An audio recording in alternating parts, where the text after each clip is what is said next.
Hey guys, tonight we're sinking our teeth, carefully, and only after a good long soak, into the strange, salty, faintly heroic story of how sailors and pirates turned meat that should have killed them into food that could survive an ocean.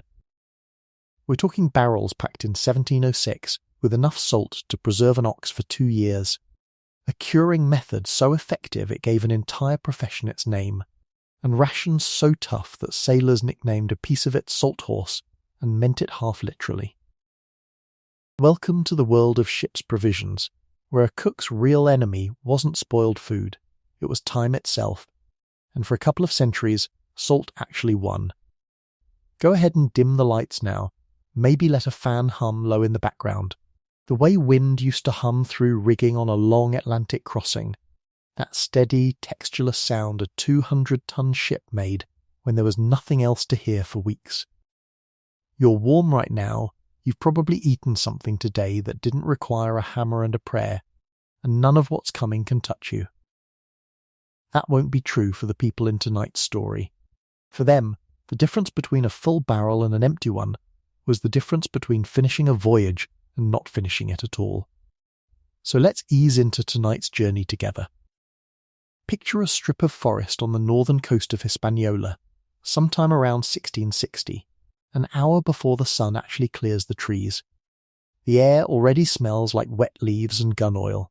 A small party of men, 4 of them, barefoot or in scraps of rawhide sandals, muskets slung across their backs, are crouched at the edge of a clearing, watching a herd of wild cattle graze like the animals own the place.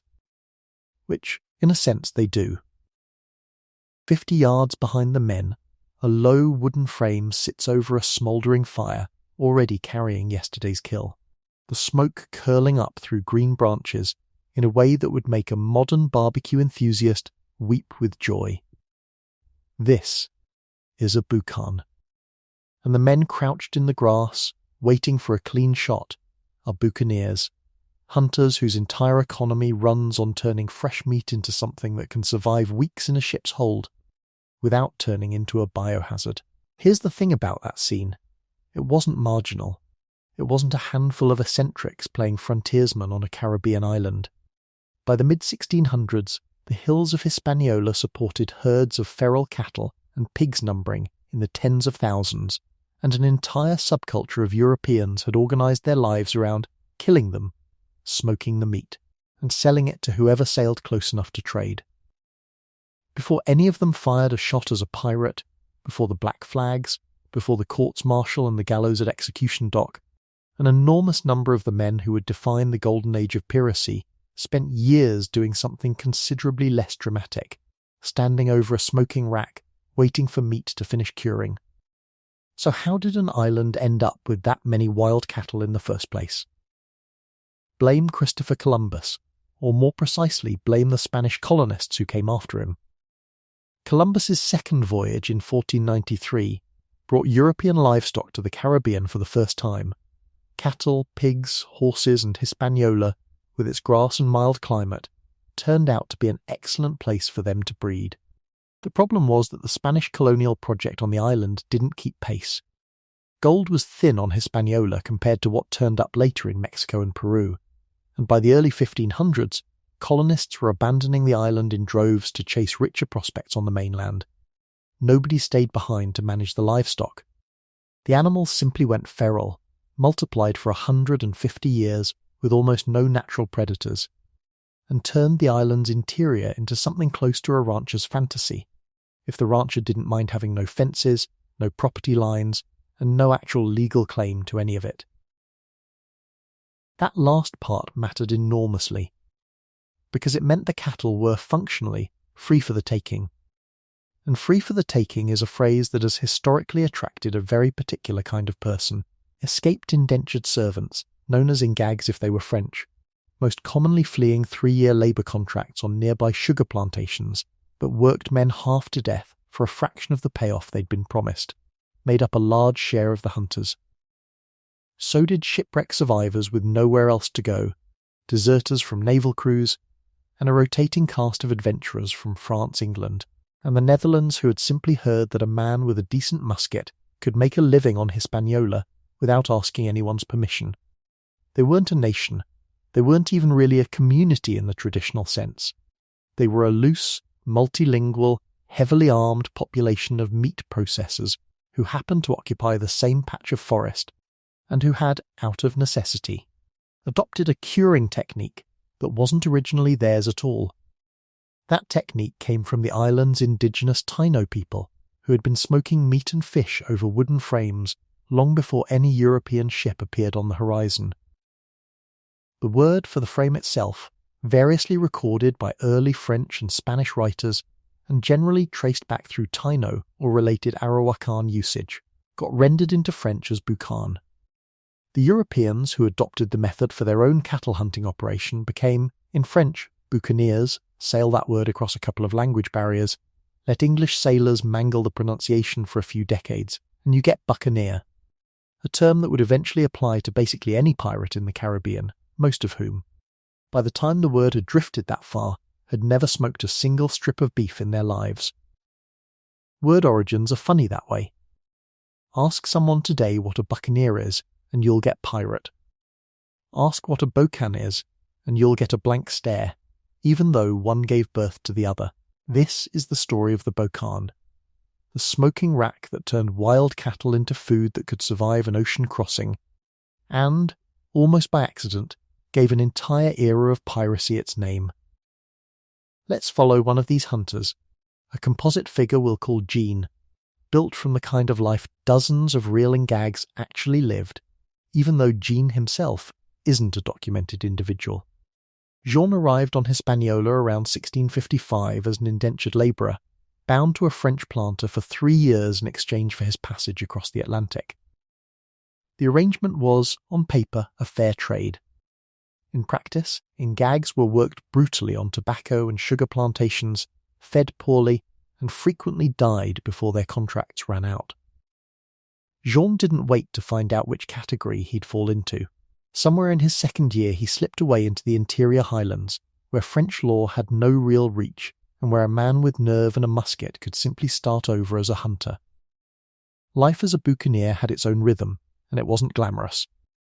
Jean typically hunted with a small band of 2 or 3 other men, since a single hunter couldn't manage the butchering and curing alone. Days began before dawn, tracking herds by scent and sound as much as sight cattle are loud animals, and a good hunter learned to read the difference between a herd settling in to graze and a herd that had caught wind of danger.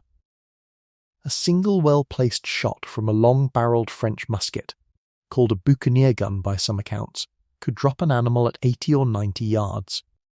But ammunition was expensive and hard to resupply, so a miss wasn't just embarrassing, it could mean days without meat. Jean's own habit, according to the pattern common among hunters of his kind, was to carry a whetstone on a cord around his neck, sharpening his skinning knife in idle moments the way a modern person might check a phone. Small detail.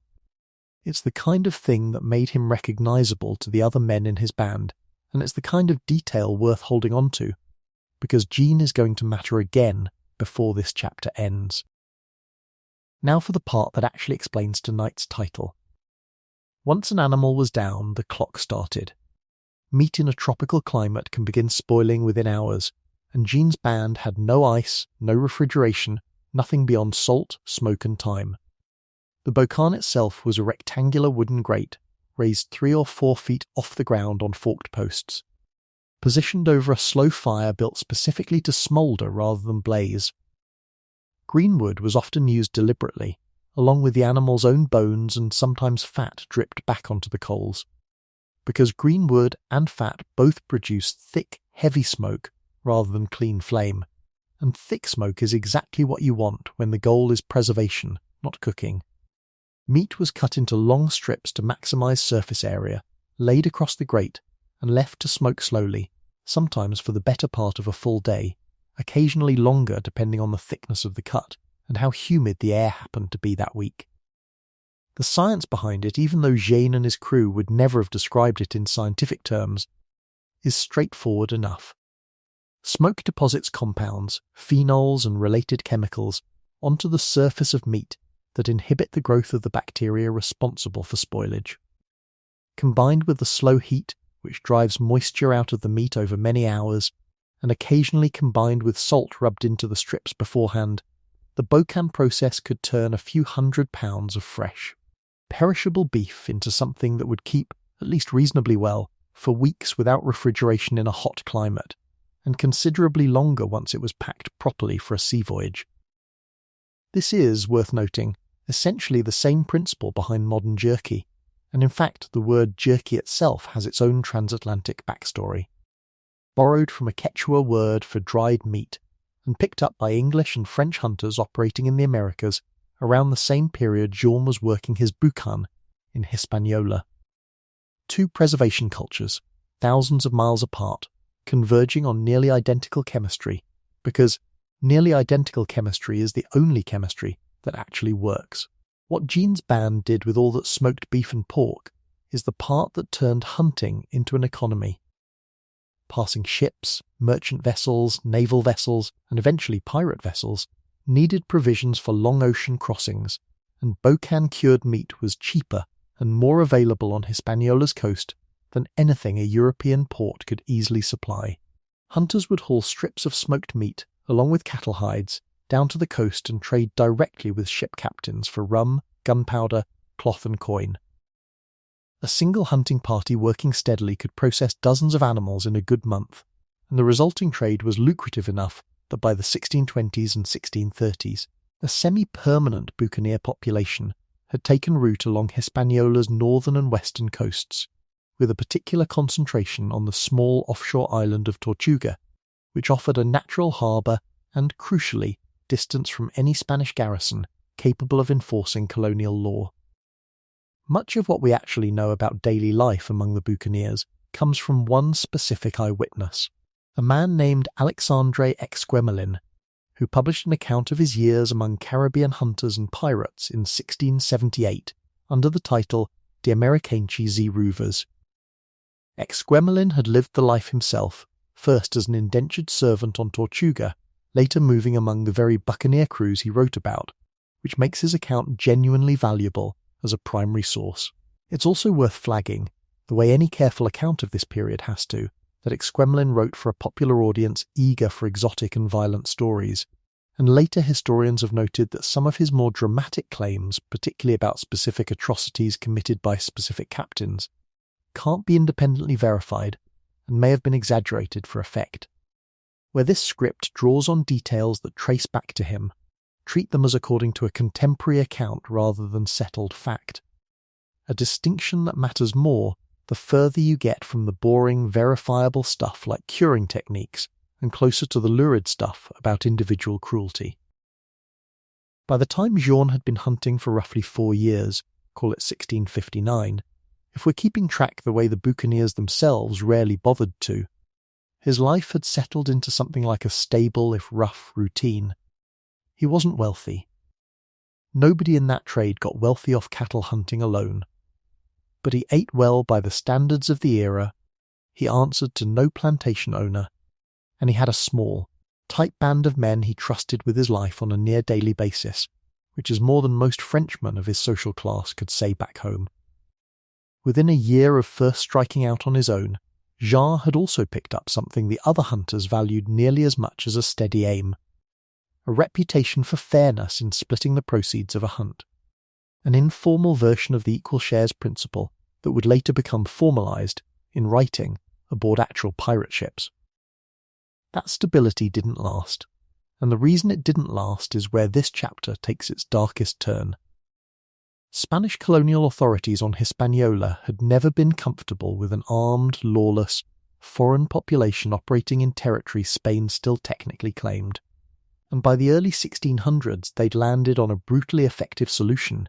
If the buccaneers' entire economy depended on wild cattle, the fastest way to destroy that economy was to destroy the cattle. Spanish forces organised repeated campaigns. Some sources point to efforts beginning around 1606 and intensifying over subsequent decades, to systematically hunt down and slaughter the feral herds across large stretches of the island, not for meat or profit, but purely to deny the resource to hunters like Jean. It worked, at least in part. Herds that had taken a century and a half to build up were thinned dramatically within a couple of generations, and the buccaneers who depended on them found their livelihood collapsing out from under them at exactly the moment Spain hoped they would. Within 2 years of the herds around his usual hunting grounds thinning out, Jean's band faced a choice that thousands of real buccaneers faced during the same period: starve, return to the kind of plantation labour they'd fled in the first place, or turn their muskets and their organisational habits towards something with a better payoff. A great many chose the third option. The skills transferred with almost uncomfortable ease. Men who'd spent years coordinating small unit hunts, sharing risk and dividing spoils fairly were, it turned out, already halfway trained for crewing a pirate vessel, where coordination, shared risk and fair division of plunder were exactly the qualities that kept a crew from falling apart or turning on its own captain. Tortuga, already a hub for the meat and hide trade, became a pirate haven almost by continuity rather than by any dramatic reinvention. Several of the most notorious Caribbean pirates of the mid-1600s, including the infamous and by most accounts genuinely brutal Francois Lolognais, are described in Exquemelin's account as having spent time among the buccaneers before turning fully to piracy. Though, again, exact biographical details from that period should be held a little loosely. As for Jean, since we built him to illustrate a pattern rather than to document one man's fate, let's give him the ending that fits the pattern best. He didn't become a famous pirate captain. Most buccaneers didn't. What happened to the majority of them, historically, was quieter and in its own way sadder. They drifted into the fringes of the growing Tortuga and Port Royal pirate economy. Some crewing occasionally on plundering voyages when the money ran short, others simply continuing to hunt and smoke what cattle remained, selling meat to a shrinking pool of buyers, growing older on an island that had less and less use for what they knew how to do. Jean, in this version, spent his last working years running a small stall near the Tortuga waterfront, still curing the occasional side of pork the old way, still sharpening his knife on the whetstone around his neck, trading a little smoked meat to younger men headed out on the account. The era's term for turning pirate. Men who had no idea the smoking method keeping their provisions edible had been perfected by hunters like him a generation earlier. And that's the quiet joke buried at the centre of the word buccaneer. Ask almost anyone today what it means, and they'll say pirate, cutlass, parrot, black flag, the whole theatrical package. Almost nobody remembers that it started as a compliment about meat preservation. Before it meant a man who took ships, it meant a man who could keep a side of beef edible for months in a climate that tried to rot everything within a week. It's a strange kind of legacy, but it's the honest one. An entire mythology of swashbuckling adventure built on the linguistic backbone of a very good smoking technique. One detail worth lingering on, because it eventually outlived the buccaneers themselves by centuries, the specific wood they burned mattered. Hunters in different parts of Hispaniola and the wider Caribbean experimented with whatever green wood was locally available, but in Jamaica, which would later become a British colonial hub, with its own hunting and smoking traditions descended from the same basic method, pimento wood, the tree that produces allspice berries, turned out to lend a distinctive, sweetly spiced flavour to slow-smoked meat that plain hardwood simply couldn't match. That specific combination of technique and wood choice didn't vanish when the buccaneers faded into history. It survived, transformed, and resurfaced centuries later as the foundation of Jamaican jerk cooking, a cuisine now served in restaurants on 6 continents by people who have, in most cases, never heard the word buccaneer in their lives. It's a strange kind of immortality for a preservation technique invented out of pure necessity by armed half-outlaw cattle hunters, but it's real, and it's traceable, and it's the rare piece of this story with a genuinely warm ending. The trade itself, before the Spanish crackdown gutted it, ran on numbers substantial enough to sustain an entire regional economy. Contemporary estimates from the period suggest hide exports out of Hispaniola and the surrounding islands reached into the tens of thousands of individual hides per year at the trade's peak, moving through informal coastal markets and directly onto the decks of visiting ships, alongside barrels and bundles of smoked beef and pork. A single well-cured hide could fetch a buccaneer several times what a day of plantation labour paid back in France, which explains, more than any romantic notion of freedom, why so many Ngags risked the run into the interior in the first place. Money, not idealism, built Tortuga's early pirate economy. The idealism, such as it was, came later, dressed up in retrospect by writers who preferred a better story than desperate men followed the cash.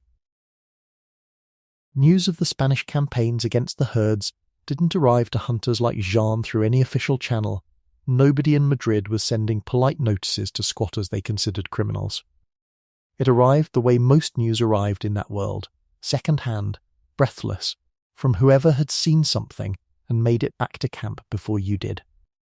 In Jean's case, according to the pattern that shows up again and again in accounts of the period, it would likely have come from a fellow hunter, a man returning from a scouting trip further inland, telling the band by firelight that an entire herd they'd hunted for 2 seasons straight had simply vanished, driven off or slaughtered by a Spanish patrol operating with the express purpose of starving out exactly the kind of camp Jean called home. There's a particular kind of dread in that scenario worth sitting with for a second. Not the dread of a fight, which at least gives a man something to do with his hands, but the slower, colder dread of watching your entire livelihood get quietly dismantled by people who never even had to look you in the eye. Stripped of its later mythology, the whole buccaneer chapter of Caribbean history is really a story about supply chains, about what happens when a resource that looks infinite turns out to have a bottom, and about how quickly a livelihood can convert into something more dangerous once the original option disappears. Jean's whetstone, his boucan, his careful strips of pimento-scented beef, none of it was built for adventure. It was built for survival, one smoked cut of meat at a time, in a climate that gave a man about a day before his kill turned into a health hazard. The pirates who came after inherited more from that world than a nickname. They inherited the barrels, the curing knowledge, and, whether they knew it or not, an entire vocabulary of preservation that would keep them fed on every voyage that followed. That knowledge didn't stay in the hills of Hispaniola for long. Once meat could survive weeks without spoiling, the next question became unavoidable. How do you actually get enough of it, properly packed, onto a ship before it ever leaves port? You're standing on a dock in Kinsale, on the southern coast of Ireland, sometime in the early 1700s. And the smell hitting you is not the smell of the sea. It's the smell of a slaughterhouse working at full capacity. Blood, tallow, wood smoke, and the sharp mineral bite of salt piled in mounds taller than a man. Kinsale and Cork were, by this point in history, 2 of the busiest beef provisioning ports in the Atlantic world, exporting barrelled meat to naval and merchant fleets across the empire, and if you're working the docks today, you're not admiring the view. You're one of a small army of labourers, coopers and inspectors trying to turn several hundred head of cattle into enough preserved meat to keep 100 men alive for 6 months at sea. Congratulations, you have signed up for logistics, and logistics, it turns out, is exactly as unglamorous as it sounds. Here's the mundane version of the plan. Before reality gets involved, buy the cattle, slaughter them, cut the meat into standard pieces, pack it tight in barrels with enough salt to stop it rotting, seal the barrels, and load them below deck. Simple. The bad news is that every single step in that sentence has its own way of going wrong, and you're going to watch several of them go wrong before the sun sets. Your day starts before dawn at the slaughter yards, where cattle purchased on contract from local graziers are being processed at a pace that would unsettle a modern factory manager. A single vessel provisioning for a lengthy Atlantic or Caribbean voyage might require the meat of well over 100 cattle and dozens of pigs, cut down into standardized pieces, often around 4 to 8 pounds each, small enough to fit efficiently into a barrel and, not coincidentally, small enough to serve as a single day's ration for a sailor once boiled up in the ship's cook's copper kettle. The butchers here work fast, and they work for a flat contract rate, which means speed matters more to them than you might like it to. You watch one crew process an entire animal in a fraction of the time it would take you to properly clean a fish, and you understand immediately and uncomfortably why so many complaints from ships at sea mention bone fragments, gristle, and cuts of meat that seem to have been separated from the animal with something closer to enthusiasm than precision. Now meet Thomas, 17 years old, 3 years into his apprenticeship as a cooper, and the person you'll be following for most of today. Thomas has the kind of hands that look like they belong to a much older man, calloused, nicked, permanently faintly stained from pitch and tannin, and a habit of humming the same 4-bar tune under his breath whenever he's hooping a barrel, which is often. Since coopering barrels fast enough to keep pace with the slaughter yard is more or less his entire waking existence this week. He'll tell you, if you ask, that a good cooper can be worth more to a voyage than a mediocre gunner. Because a leaking barrel doesn't just waste the meat inside it, it can spoil everything stored near it. And on a 6-month voyage there's no popping back to port for a replacement.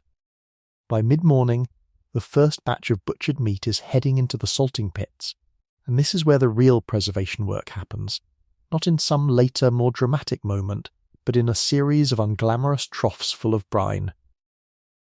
2 basic methods were in wide use during this period. Dry salting involved packing cuts directly in layers of coarse salt, letting the salt draw moisture out of the meat over days before it was repacked into barrels. Wet salting, more common for beef and pork destined for long naval voyages, involved submerging the meat in a strong brine solution, sometimes with saltpeter added to help preserve a more appetizing reddish colour, since grey-brown cured meat, while perfectly edible, was considerably less appealing to look at, for a period that could run anywhere from several days to a couple of weeks, depending on the size of the cut and how long the resulting barrel needed to keep. Thomas walks you past one of the brining troughs and tells you, matter-of-factly, that the brine needs to be strong enough that a fresh egg will float in it, a rough but genuinely effective folk method for gauging salt concentration that coopers and salters across multiple countries independently arrived at, because it's simple, requires no special equipment, and works. By early afternoon, call it 3 hours into watching brine troughs, which is a genuinely strange way to spend an afternoon. The first properly cured meat is ready for barrelling, and this is where you learn there's an entire vocabulary attached to something as simple as a wooden container. A firkin holds around 9 gallons. A hogshead, the workhorse size for provisioning voyages, holds roughly 54 gallons. A tierce, a term you'll hear constantly if you spend any real time around ship stores, sits at 42 gallons and became the standard unit for barrelled provisions on many English and colonial vessels, specifically because it was a size 1 or 2 men could reasonably manoeuvre without a hoist. A butt is bigger still, and mostly reserved for liquids like wine or beer rather than meat. None of this is trivia for its own sake. The size of the barrel determined how much salt-to-meat ratio you could achieve, how the weight distributed in a ship's hold, and how quickly a crew could work through a single cask before its contents, once opened, began to spoil in the open air. Thomas shows you how the meat goes in, alternating layers of cut beef or pork, with fresh dry salt packed between each layer, pressed down firm, topped with a final heavy layer of salt before the head, the barrel's flat top, gets hammered into place and sealed with pitch to keep both air and seawater out. Done properly, a barrel packed this way, kept dry and out of direct sun, could preserve meat for a genuinely remarkable length of time. Accounts from the period describe barrelled beef and pork remaining at least nominally edible for a year or more. And naval stores sometimes held reserve casks considerably older than that, for emergencies rather than routine consumption. Done improperly, packed too loosely, undersalted to save money, or sealed with a barrel that had a hairline crack in its staves, the same meat could turn on a crew within weeks, and by turn we mean develop a smell strong enough that sailors of the era had a specific phrase for it. Meat stinking to windward, bad enough that you could smell the problem before you even opened the lid, carried on the breeze to anyone standing downwind of the open hold. Here's where the day takes its first genuinely dark turn, and it isn't spoilage, it's people. Provisioning contracts for naval and merchant voyages alike ran through victuallers and pursers, men responsible for buying, packing, and accounting for a ship's stores, and the position came with a temptation that more than a few men failed to resist. A purser paid by the barrel, or working under a fixed provisioning budget, had every financial incentive to cut corners, understating quantities, substituting lower cuts of meat for what was contracted, skimping on salt to save money, or simply pocketing the difference between what was purchased and what actually made it aboard. Sailors of the period had their own dry name for the practice, the purser's pound, a wink at the open secret that a pound of meat weighed on the dock had a way of shrinking by the time it reached a sailor's plate, 16 ounces somehow arriving as 14. It's the kind of quiet, grinding corruption that rarely makes it into adventure stories, and it killed more sailors, slowly and unglamorously, than any single storm or battle. 3 barrels out of the first 24 Thomas inspects get rejected outright, one for a stave crack he catches by running his thumb along the seam and feeling a faint dampness that shouldn't be there. 2 more for meat packed by a rushed apprentice with visibly too little salt between layers, meat that Thomas takes one look at and declares, flatly, won't survive 3 weeks at sea, let alone 3 months. He's not being precious about it. A cooper who lets a bad barrel through doesn't just risk the meat inside it, he risks his own reputation with the ship's master. And on a small vessel where everyone eventually finds out who packed what, reputation is close to the only currency a tradesman like Thomas actually has. Watching him reject that 3rd barrel, tapping it twice with the flat of his hand like a doctor checking a patient's chest, you get your first real sense that provisioning a ship wasn't administrative busywork happening off to the side of the real adventure. It was the adventure's actual foundation, and it was being built, barrel by barrel, by a teenager with permanently sore hands who took the job more seriously than half the officers who'd eventually eat what he packed. By late afternoon, the barrels that pass inspection start moving down to the harbour and onto the ship itself, and this is where you learn that packing a barrel correctly is only half the battle, stowing it correctly is the other half, and just as easy to get wrong.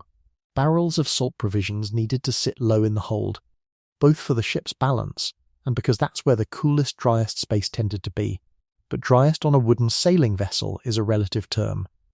Bilge water, the foul, stagnant seepage that collects in the very bottom of a ship's hull, was a constant threat, and a barrel stowed too close to standing bilge water could have its staves slowly rot from the outside in, undoing weeks of careful curing through nothing more dramatic than bad placement.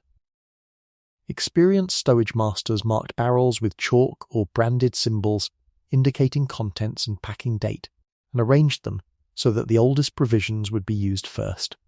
A rough version of what a modern warehouse would call first in, first out, though on a long enough voyage, oldest first sometimes just meant choosing which decade of mould you'd rather deal with today.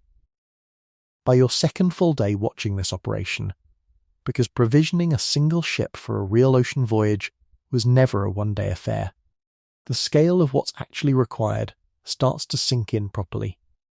A merchant or naval vessel carrying 100 men on a voyage projected to last 6 months needed, by period estimates, something in the range of several tons of salt beef and pork combined, packed across dozens of hogsheads and tierces, alongside separate stores of salt fish, dried peas, oatmeal, hard biscuit, butter, cheese, and enough beer or watered spirits to get everyone through daily rations that, on English naval ships specifically, could run to a gallon of small beer per man per day, not because sailors were expected to be perpetually tipsy, but because beer, ironically, often kept better and safer to drink than the ship's stored water, which stagnated and grew fouler the longer a cask sat sealed in a warm hold. Thomas, taking a break near sundown with a hunk of fresh bread that hasn't yet had the chance to go stale, tells you something that sticks with you for the rest of the day. He's packed barrels bound for 3 different ships this season, and he has no idea, and will likely never know, whether any particular man eating from one of his barrels 6 months from now will think well of the meat inside it, or curse the cooper who packed it, or simply eat it without a second thought the way you'd eat anything when you're hungry enough. There's a strange kind of intimacy in that. A teenager in a cork slaughter yard, quietly shaping the physical experience of hundreds of strangers he'll never meet, hundreds of miles and months away, through nothing more than how carefully he packs salt between layers of beef. It's not the kind of heroism that gets songs written about it. It's the kind that just keeps people alive, which, historically speaking, is a much rarer commodity. What happens to a barrel once it's actually opened at sea, 3 months out in blazing heat, by a crew whose patience for salted meat has already worn thin, is a different matter entirely, and we'll get to exactly how bad that could get. But that's not yet. For now, the last of today's barrels are being lowered into the hold as the light fails, hoops checked one final time, chalk marks recorded in the purser's ledger, and somewhere below decks, in the dark and the salt-thick air, a version of tonight's dinner for 100 future sailors is sitting quietly in the dark, waiting for a voyage that hasn't started yet. It's worth pausing on the actual numbers here, because vague talk of a lot of salted meat doesn't do justice to how precisely this system was supposed to run, at least on paper. Royal Navy victualling regulations through much of the 17th and 18th centuries specified a weekly ration per man that typically included around 4 pounds of salt beef and 2 pounds of salt pork, split across designated flesh days alongside 2 pints of dried peas, oatmeal, butter, cheese, and roughly a pound of hard biscuit per day. Multiply that by a crew of 100 men and a voyage of 26 weeks, and you're looking at a provisioning requirement north of 5 tons of beef alone, before pork, biscuit, or anything else even enters the calculation. Every ounce of that had to be bought, butchered, salted, barreled, and physically hauled aboard by hand, in an era with no mechanized lifting equipment beyond block and tackle and the strength of men like Thomas's fellow apprentices. None of it worked without salt, and salt itself was a bigger deal, economically and politically, than it might sound. England's own salt production, concentrated in places like Cheshire's brine springs, struggled to meet demand from both the food preservation industry and a government that had, at various points, taxed salt heavily enough to spark genuine public resentment, a pattern that would repeat itself, far more famously, in French and later Indian history. Provisioning ports like Cork leaned partly on imported salt as well as domestic supply, and the combined cost of salt and labour meant that a properly packed barrel of beef represented a meaningful capital investment before it ever left the dock, which, uncomfortably, is exactly the kind of investment a corner-cutting purser found easiest to shave down when nobody with real authority was watching, closely enough. There's a smaller, warmer story tucked inside all this logistics, and it's worth telling before the day ends. Cooperage crews working the busy provisioning season in ports like Cork and Kinsale weren't organised under anything as formal as a pirate ship's written articles, but they operated on a version of the same underlying logic: shared, visible labour, with reputational and sometimes direct financial consequences for cutting corners, and a rough informal solidarity among the apprentices themselves. Thomas mentions, almost offhand, that the senior coopers in his yard split a bonus payment among the whole crew whenever a full provisioning run came back with no formal complaint logged against their barrels, a system that gave every apprentice, right down to the newest boy sweeping salt off the floor, a direct stake in getting the work right rather than just fast. It's a small mechanism, barely worth a footnote in most histories of naval logistics, but it's the same basic principle that would later govern pirate crews far more explicitly and far more famously: shared risk, shared reward, and a system designed, imperfectly but genuinely, to make sure the people doing the dangerous, unglamorous work had a reason to care about doing it well. By the time the last barrel is lowered and the hold is sealed for the night, you've spent 2 full days learning that the romantic image of provisioning, captain barks an order, food magically appears aboard, has almost nothing to do with how any of this actually worked. It worked because of Thomas, and men like him, standing over brine troughs at dawn, tapping barrels with the flat of their hands, humming the same 4 bars over and over while turning several hundred cattle into the difference between a crew that survives a 6-month crossing and one that doesn't. Whether the meat they packed with such care would actually still be good by the time anyone opened it 3,000 miles from Cork was, unfortunately, a different question entirely. And the answer to that question depended enormously on who was in charge of the barrels once the ship was actually at sea. One last thing worth knowing before you leave the dock. Not all preserved meat was destined for barrels at all. Some ships, particularly those making shorter coastal runs or carrying wealthier passengers, embraced an entirely different strategy for keeping meat fresh. They simply brought the animals along alive. Live cattle, pigs, goats, and especially chickens were common cargo on many vessels, penned in makeshift enclosures on deck or in a section of the hold, fed on whatever scraps and stored fodder could be spared, and slaughtered as needed throughout the voyage for genuinely fresh meat rather than salted. The trade-off was obvious even to sailors of the period. Live animals took up valuable space, ate stores that could otherwise feed the crew, occasionally died anyway from the stress and confinement of a rolling ship, and turned the deck of a proud sailing vessel into something that smelled, sounded, and looked distinctly like a barnyard balanced precariously on the ocean. But for a captain who could afford the space, particularly on shorter voyages, the trade-off was often worth it. Fresh meat, even from an animal that had spent its final weeks seasick in a wooden crate, beat the alternative by a wide margin, and having eggs available from a few hens aboard was, by multiple period accounts, treated as something close to a luxury worth the smell and the mess. Thomas's barrels and a captain's floating barnyard weren't really competitors. They were two different answers to the exact same unsolvable problem. The ocean doesn't care how hungry you are, and it never ever comes with a grocery store. Most crews ended up relying on some blend of the two approaches. A few weeks of fresh meat from the deck pens, easing the transition into months of salted rations from the hold below, which is its own small mercy. A gentler on-ramp into a diet that, as you're about to find out, could get considerably worse before it got better, and considerably more dependent on the honesty of whoever was standing between the barrel and your plate. Not every barrel that left a port like Cork stayed honest all the way to the ship's hold, and not every purser shared Thomas's sense of quiet obligation. Some of them turned that same system into something closer to a crime scene. On the morning of October 4th, 1740, aboard His Majesty's ship Wager, part of a squadron under Commodore George Anson bound for the Pacific, the crew opened a batch of stored provisions and found meat that several men later described in sworn testimony as barely distinguishable from the barrel's own rot. This wasn't an isolated bad barrel. It was a symptom of a supply chain that had been failing for months, and it's a useful entry point into one of the ugliest, least told stories connected to preserved meat at sea. Not the meat itself, but the men who got rich by cheating on it.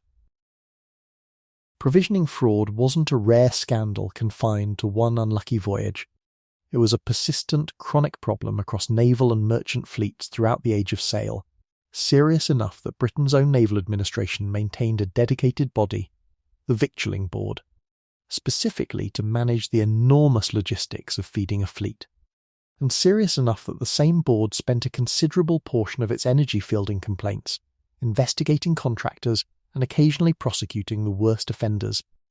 The incentive structure practically invited corruption. Contractors were paid to supply a fixed quantity of salt beef, pork, biscuit, and beer at a fixed price, and every barrel packed with slightly less meat.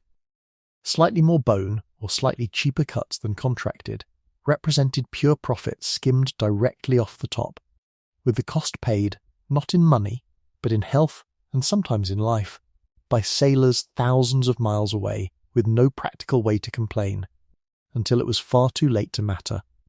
Here's the thing that made it so hard to catch. Spoilage and fraud looked almost identical by the time anyone at sea actually opened the evidence. A barrel of beef that had gone bad because of an honest packing mistake, and a barrel that had gone bad because a contractor deliberately undersalted it to save money, both arrived at the same result. Meat a crew couldn't safely eat, discovered weeks or months after the fact, with the responsible party safely back on land and functionally unreachable. Naval courts occasionally did manage to prosecute particularly egregious cases, and surviving Victualling Board correspondence from multiple decades' records repeated formal complaints from ships' captains about contractors who had supplied casks that were, in the dry, bureaucratic language of the period, found deficient in weight, quality, or both upon survey. This is the story of the Wager, the naval storeship whose rotten provisions turned a difficult voyage into a genuine catastrophe, and whose gunner kept a journal detailed enough that historians are still reading it 3 centuries later. The Wager sailed as part of Commodore George Anson's squadron, dispatched in 1740 to harass Spanish shipping and territory in the Pacific during a conflict with Spain. It was, from the outset, an underfunded, undermanned expedition.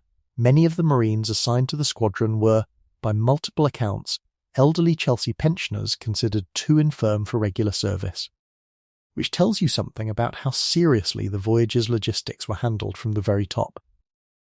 Provisioning followed the same pattern of neglect.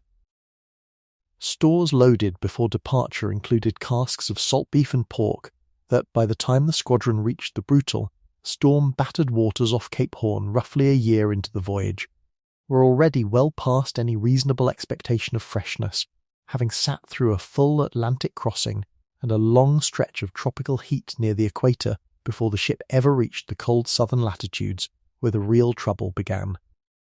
Among the Wager's crew was John Bulkley, the ship's gunner, a meticulous and literate man who kept a detailed journal throughout the voyage, a document that survives today and remains one of the single best primary sources for understanding what daily conditions were actually like aboard an 18th century naval vessel in crisis.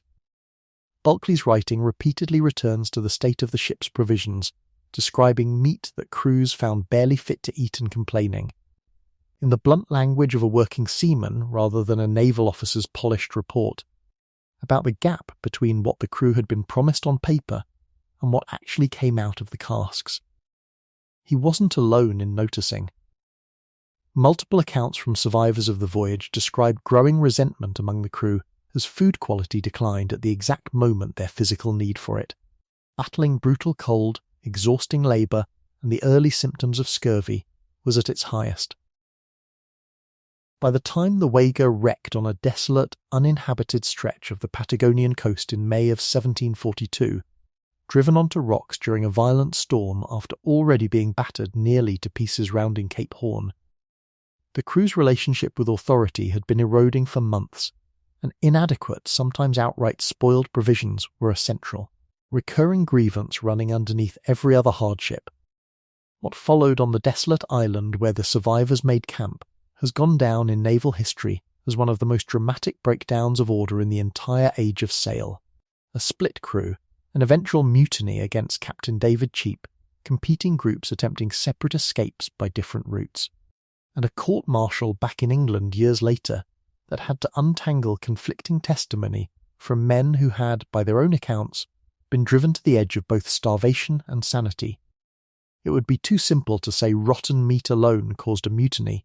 Human conflict is rarely that tidy, and personal rivalries, questions of command authority, and the sheer trauma of shipwreck all played their own roles. But contemporary accounts, including Bulkley's own journal, make clear that chronic food insecurity, worsened by provisions that had been inadequate even before the wreck, formed the backdrop against which every other tension played out. Hungry, cold, frightened men do not deliberate calmly, and a crew that had spent a year eating meat they suspected, correctly in many cases, had been shorted, cheapened, or badly packed by contractors safely back in England, arrived at their moment of crisis already primed to distrust the officers responsible for distributing what little food remained. The formal reckoning came years later, back in London, when survivors of the Wager faced court-martial proceedings to account for what had happened. Mutiny, after all, was a capital offence, and the Navy needed an official version of events. What's striking, reading the surviving records, is how much of the testimony circles back to provisions who had access to what food, when rations had been cut, whether officers had reserved better stores for themselves, while ordinary sailors ate the worst of what remained. The court's ultimate judgments focused primarily on the conduct of the men involved rather than on prosecuting the original provisioning contractors whose corner-cutting had helped set the entire disaster in motion, a pattern that repeats uncomfortably often across the broader history of naval victualling fraud.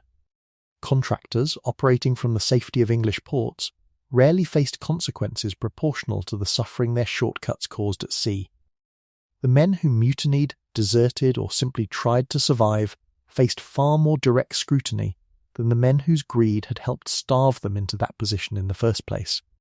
Rewind, for a moment, to a specific scene aboard the Voyager some months before the wreck, because the abstract phrase inadequate provisions doesn't quite capture what that actually looked like in practice.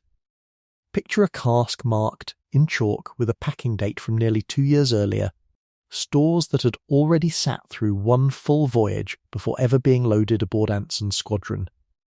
A common enough practice given how expensive fresh provisioning was, and how tempting it became for a cash-strapped naval administration to simply reissue older stock rather than absorb the cost of buying new.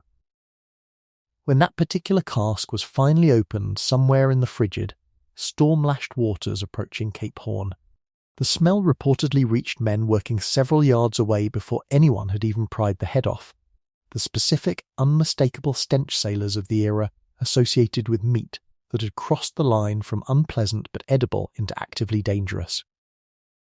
The crew's options at that point were brutally limited: eat it anyway, in weather too violent to easily fish or forage for anything else, or go without, in conditions already cold and punishing enough to kill a malnourished man within days. Multiple accounts of the voyage describe men choosing the former out of simple desperation and dealing with the predictable digestive consequences on top of everything else already threatening to kill them. The financial scale of provisioning fraud across the broader 18th century Navy, when historians have managed to reconstruct it from surviving victualling board records, runs into figures substantial enough to have genuinely affected naval strategy. Underweight casks, substituted low-grade cuts, and deliberately short-measured rum and beer allowances collectively cost the Crown sums that some later estimates place in the tens of thousands of pounds annually across the fleet at various points in the century. Real money.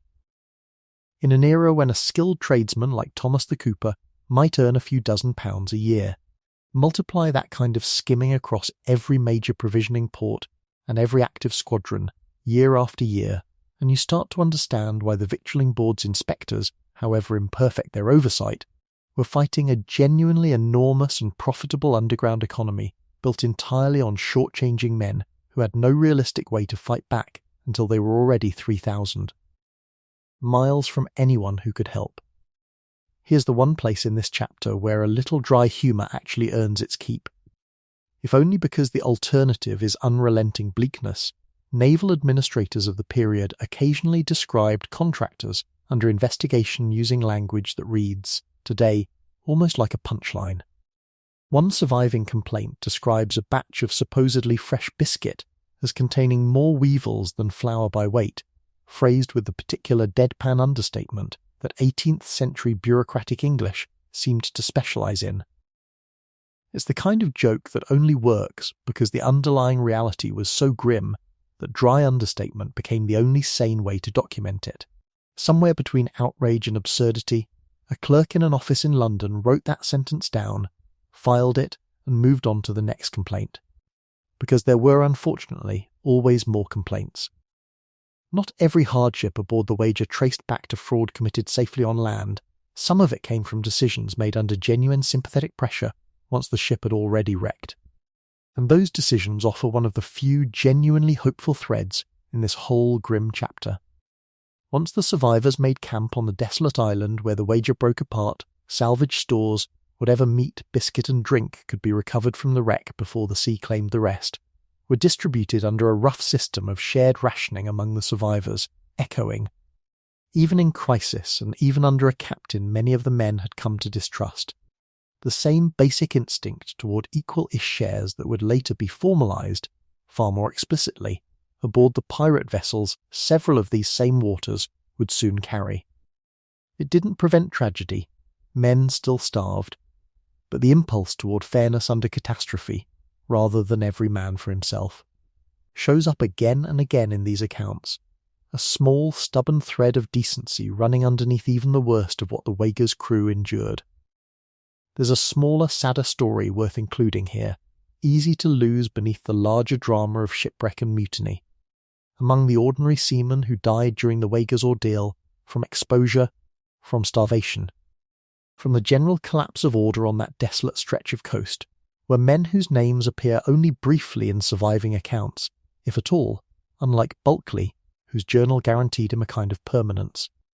Or Midshipman John Byron, another survivor whose own later account of the wreck would eventually help inspire his grandson, the poet Lord Byron, to write about shipwreck and survival himself. Most of the Wager's dead got no such literary afterlife. They got a line in a muster book, if that, and a family back in England who may never have received a clear account of how or why their son or husband hadn't come home. That asymmetry, the eloquent survivor remembered, the silent majority forgotten, runs through almost every disaster in naval history, and it's worth sitting with for a moment rather than rushing past it toward the next dramatic beat. Consider, too, an illustrative figure worth sitting with, even though he isn't drawn from a single named individual in the surviving Wager records, a composite built from the kind of ordinary seaman who appears constantly in muster books and almost never in the histories written afterward. Call him William, perhaps 16 or 17, rated as an ordinary seaman rather than anything more senior. The kind of young man who'd gone to sea because a naval wage, however meagre and however often shorted by a purser's dishonest accounting, still beat whatever prospects waited for him on land. William, in this composite, survives the wreck itself, makes it to the island camp with the rest of the crew, and then spends his final weeks fighting a punishing bout of dysentery, a condition period surgeons frequently linked, correctly in many cases, to spoiled or improperly cured meat working its way through an already weakened body. He doesn't die in some dramatic final stand. He simply grows weaker over a series of days, tended as best his messmates can manage with no real medicine to offer, until one morning he doesn't wake up, and the men around him bury him as decently as the terrain and their own failing strength allow, then move on because they have no other option, their own survival still very much undecided. It's not a heroic death. It's the ordinary, grinding kind that made up the overwhelming majority of losses connected to bad provisions across the entire age of sail. And it's worth remembering specifically because it's so easy to let the dramatic mutiny and the eloquent journals crowd out how most of this suffering actually happened, quietly, anonymously, one exhausted body at a time. John Byron's own account of the wreck, published decades later in 1768, as an adult reflecting back on an ordeal he'd survived as a teenage midshipman, adds a further layer of testimony to everything Bulkeley recorded in real time. Two very different men, writing at different points in their lives, both circling back repeatedly to the same core grievance about food that had failed them when they needed it most. Byron's later literary fame, inherited in an odd, roundabout way by his poet grandson, means the Wager's ordeal survives today as more than just a naval administrative footnote. It survives as literature, studied by people who have never given a passing thought to salt beef or victualling board contracts, which is its own strange kind of justice for a disaster that started, in large part, with exactly those unglamorous things. Sailors across the fleet, burned repeatedly by exactly the kind of provisioning failures that doomed so much of the Wager's crew, developed their own rough practical methods for judging a barrel's contents before committing to eating them, since waiting for an official victualling board inspector to intervene from thousands of miles away was, obviously, not a realistic safeguard. A sharp knock against the barrel's head, listening for the particular hollow, slightly wet sound that suggested the contents had shrunk away from the staves.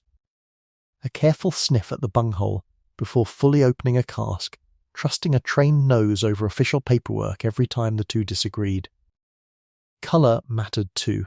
Meat gone a uniform, unnatural grey, rather than the expected deep russet a properly salted and saltpetered cut should hold, was treated with immediate suspicion by any crew that had been burned before. None of these methods were foolproof, and none of them could catch every problem before it was too late. But they represented something naval bureaucracy alone never quite managed, an entire working-class body of applied food science, developed collectively by generations of sailors, with no formal training and every possible incentive to get it right, because getting it wrong meant eating it anyway. If there's a thin thread of hope in this chapter, it's not in the outcome for any individual sailor, it's in what the scandal and others like it across the 18th century eventually forced. Repeated crises tied to inadequate provisioning, documented in journals like Bulkeley's and in the formal complaints logged by ship's captains across decades, contributed to slow, grinding pressure on naval administration to tighten victualling standards, improve inspection procedures, and, eventually, take questions of food quality at sea more seriously than they had been taken in the era that failed the Voyage's crew so badly. It wasn't fast, it wasn't dramatic. Nobody wrote a stirring account of the specific meeting where some clerk in the Victualling Board's office finally tightened a contract clause. But institutions, like ships, change course slowly, one small correction at a time, usually made only after enough people have already paid the price for the mistake being corrected. William never saw any of those corrections. Neither did most of the men who died quietly on that Patagonian shore.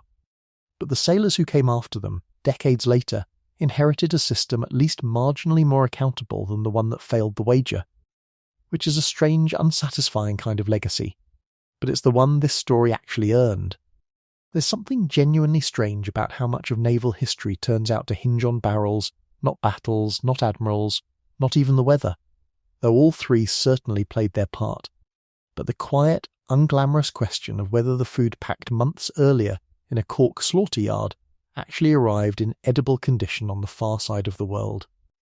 Empires were won and lost partly on the strength of their supply lines, and supply lines stripped down to their essentials were mostly just barrels, thousands of them, packed by teenagers like Thomas, sometimes cheated by men like the contractors who supplied the Voyager, and ultimately entrusted to sailors who had no choice but to eat whatever showed up when the lid finally came off. 3,000 miles and several months removed from anyone who could be held responsible if it went wrong. It's an unglamorous thing to build an empire on. It's also, when you actually trace the chain of custody from Cork slaughter yard to Patagonian shipwreck, exactly what happened. No monument was ever raised to a well-salted barrel of beef. Perhaps in a quieter way, one should have been. Think for a moment about how differently this works today. A supermarket supply chain still runs on inspection, refrigeration and regulation rather than trust in a stranger's honesty 3,000 miles away. But the underlying vulnerability hasn't disappeared so much as it's been buried under enough redundancy and technology that most of us never have to think about it. You don't check whether the meat in your refrigerator was packed by an honest cooper or a corner-cutting contractor, because an entire modern regulatory apparatus built over centuries on the accumulated failures of systems exactly like the Voyager's does that checking for you, silently, before the product ever reaches your door.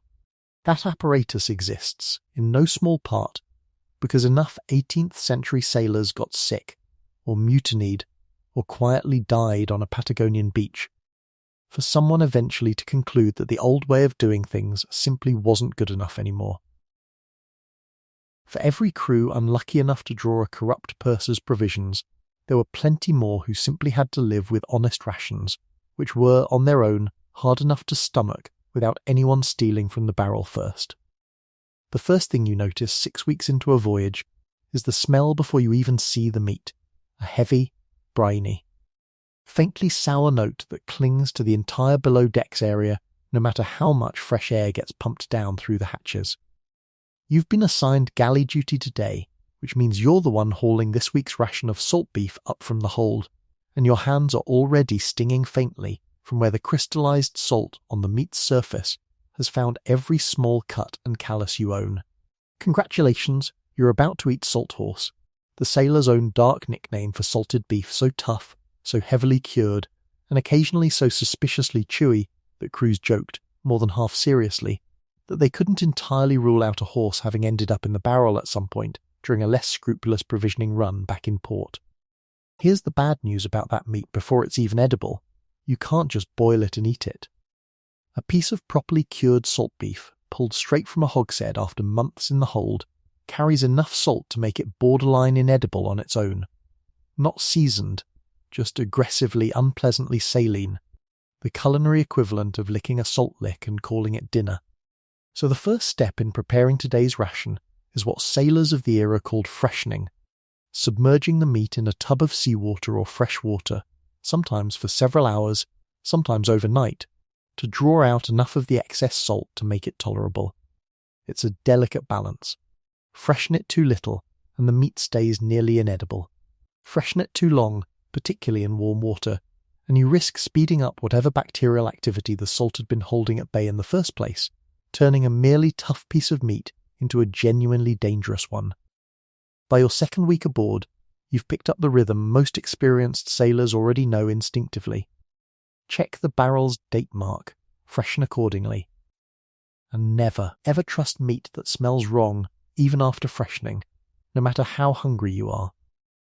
You've also met old Davies, the ship's cook, a wiry, sun-cured man missing his left leg below the knee, lost, he'll tell you if you ask on a good day, to a cannon strike years earlier aboard a different vessel entirely. The cook's position was one of the few shipboard jobs that didn't strictly require full mobility, which meant it was disproportionately filled, across many crews of this era, by men who'd lost a limb in earlier service and needed a role where a wooden peg or a crutch wouldn't hold them back. Davies moves around his cramped galley with an efficiency that would embarrass a man with two working legs, one hand always braced against a fixed rail bolted specifically for that purpose, the other doing the actual work of cooking for 80 or more hungry men on a fire that has to be carefully managed lest a rolling ship send burning coals skidding across a wooden deck. Davies has a habit worth noting, since you'll see it every single day you're aboard. Before adding anything to the communal cooking pot, he taps each piece of ship's biscuit sharply against the wooden edge of his worktable, 3 brisk knocks, listening and watching for movement. Ship's biscuit, the dense, long-lasting hardtack that formed the other pillar of a sailor's diet alongside salt meat, had its own preservation problem, and its own particular horror, weevils, small beetles, whose larvae infested flour and biscuit stores with grim reliability on any voyage lasting more than a few weeks. Davies's tapping ritual was standard practice across the fleet, a practical method for knocking loose or at least stunning the insects living inside a piece of biscuit before it went into the pot. On the theory genuinely held by sailors of the era, and not entirely unreasonable given the alternative, that boiled weevils, dislodged and cooked along with everything else, represented an acceptable trade-off for calories that would otherwise go to waste. Some sailors developed their own dark humour around it, joking that the biscuit provided its own meat course free of charge. The joke, worth noting, only works because everyone eating it knew exactly how true it was. By your third week, you've learnt to dread, and, in a strange way, look forward to what the crew calls a banyan day. A day on which no meat is issued at all, and the ration consists instead of oatmeal, cheese, dried peas, or whatever else the purser's stores happen to hold, that doesn't require freshening and boiling for hours. The term itself travelled a long way to end up in a sailor's vocabulary. It derives from the Banyas, a Hindu merchant community in India, whose religious dietary practices avoided meat entirely, observed and reported back by English sailors trading in the region during the 17th century, who borrowed the word to describe their own meatless days at sea.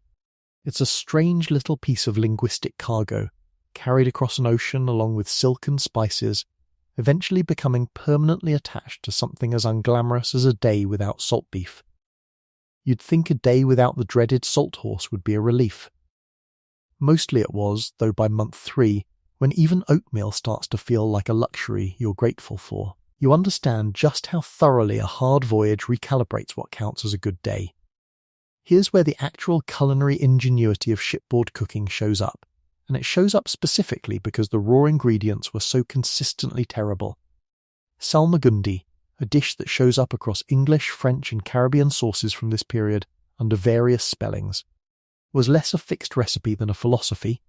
Take whatever salt meat, fish, hard-boiled eggs, onions and pickled vegetables happen to be on hand. Chop everything into small pieces, dress it with oil, vinegar and whatever spices haven't gone stale, and serve it cold or at room temperature as something closer to a composed salad than a hot meal. It was, in effect, the era's answer to a very specific problem. How do you make food that's individually mediocre, over salted meat, dubious pickled vegetables, eggs of uncertain age, taste like more than the sum of its increasingly suspect parts? The answer, arrived at independently by cooks across multiple fleets and multiple nationalities, was to combine everything, season it aggressively, and let the vinegar and spice do the work that fresh ingredients couldn't. Buccaneer crews in the Caribbean, drawing on the same instinct that had once turned wild cattle into Bocan cured meat, became particularly associated with elaborate versions of the dish, sometimes incorporating local ingredients like palm hearts or tropical fruit, alongside the standard salt meat and pickled vegetables. A genuinely creative culinary tradition born entirely out of necessity, later exported back to England and eventually evolving, many food historians note, into a distant ancestor of the modern chef's salad. Time moves strangely on a long voyage, and by the time you're 3 months out, Davy's marking the milestone with a rare treat, a small extra ration of dried fruit saved specifically for the occasion. The salt beef remaining in the hold has taken on a texture that crews of the era compared, without much exaggeration, to hard wood. Sailors joked that a sufficiently tough piece of salt horse could be carved into buttons or handles in a pinch, and while that's almost certainly hyperbole passed down through generations of seafaring humour rather than a documented practice, the underlying complaint it exaggerates was entirely real. Meat cured for maximum shelf life, sitting in a barrel for months in a warm hold, dried out and toughened well past anything you'd recognise as tender. You've taken to your own private ritual by this point in the voyage, chewing each mouthful with grim, silent determination, less like eating a meal and more like completing a chore your jaw happens to be responsible for. News reaches your mess one afternoon, 3 months and 11 days out by Davies's careful reckoning, the way most news travelled aboard ship, second-hand, from a topman named Robert, who'd heard it from the surgeon's assistant, who'd heard it from the quartermaster directly. A sailor from the forward mess, a man you'd exchanged maybe a dozen words with across the entire voyage, had lost 2 fingers to a jammed block and tackle line during a squall the previous night. It's the kind of injury that happened constantly aboard a working sailing vessel, dangerous machinery operated by exhausted men on a platform that never stopped moving, and it's exactly the kind of injury that pirate crews, though not, typically, naval or merchant crews under standard wage arrangements, had begun formalising compensation for by this period. Aboard vessels operating under written pirate articles, a lost limb carried a specific negotiated payout drawn from the ship's shared plunder before the rest was divided among the crew, sums that surviving accounts place. For the loss of a leg or an arm at several hundred pieces of 8, with lesser but still meaningful payments specified for individual fingers or an eye. It wasn't generous by any modern standard, and it certainly didn't undo the injury. But it represented something genuinely unusual for the era, a written, negotiated acknowledgement that the risks of the voyage were shared, and that a man who paid a physical price for that shared risk was owed something concrete in return, rather than simply being expected to absorb the loss and carry on. By your 4th month at sea, you've come to genuinely respect Davies in a way you didn't expect to when you first watched him hobble around his cramped galley. He's not warm. Exactly. Shipboard life doesn't leave much room for warmth in the conventional sense, especially among a crew that's transient by nature and often thrown together through recruitment, coercion, or simple economic desperation rather than any pre-existing bond. What Davies offers instead is competence and consistency, day after day, turning the worst raw ingredients available anywhere in the Atlantic world into something that keeps 80 exhausted men alive and functioning. You notice too that he started setting aside the least spoiled portions of each week's meat ration, specifically for the youngest boy aboard, a powder monkey no older than 11, who does the dangerous work of running gunpowder between the magazine and the guns during any engagement, and who Davies has apparently decided, without ever quite saying so out loud, deserves slightly better than the standard ration everyone else receives. It's a small kindness, invisible in any ship's log, the kind of thing that never shows up in the official record of a voyage, but that made the actual daily texture of life aboard ship bearable in ways the official record never captures. That kindness gets tested in your 5th month, when a fever sweeps through part of the lower deck, not scurvy exactly, though scurvy's early symptoms were often present too by this point, in any long voyage lacking fresh provisions, but something closer to a generalised digestive and febrile illness that period surgeons struggled to diagnose precisely, and that modern historians generally attribute to some combination of spoiled food, contaminated water, and the simple cumulative toll of months of inadequate nutrition on bodies that had nothing left in reserve. Davies himself falls ill for the better part of a week, and in his absence, a rotating set of crew members do their clumsy best to keep the galley running, producing meals that are, by universal agreement once he's back on his feet, noticeably worse than his.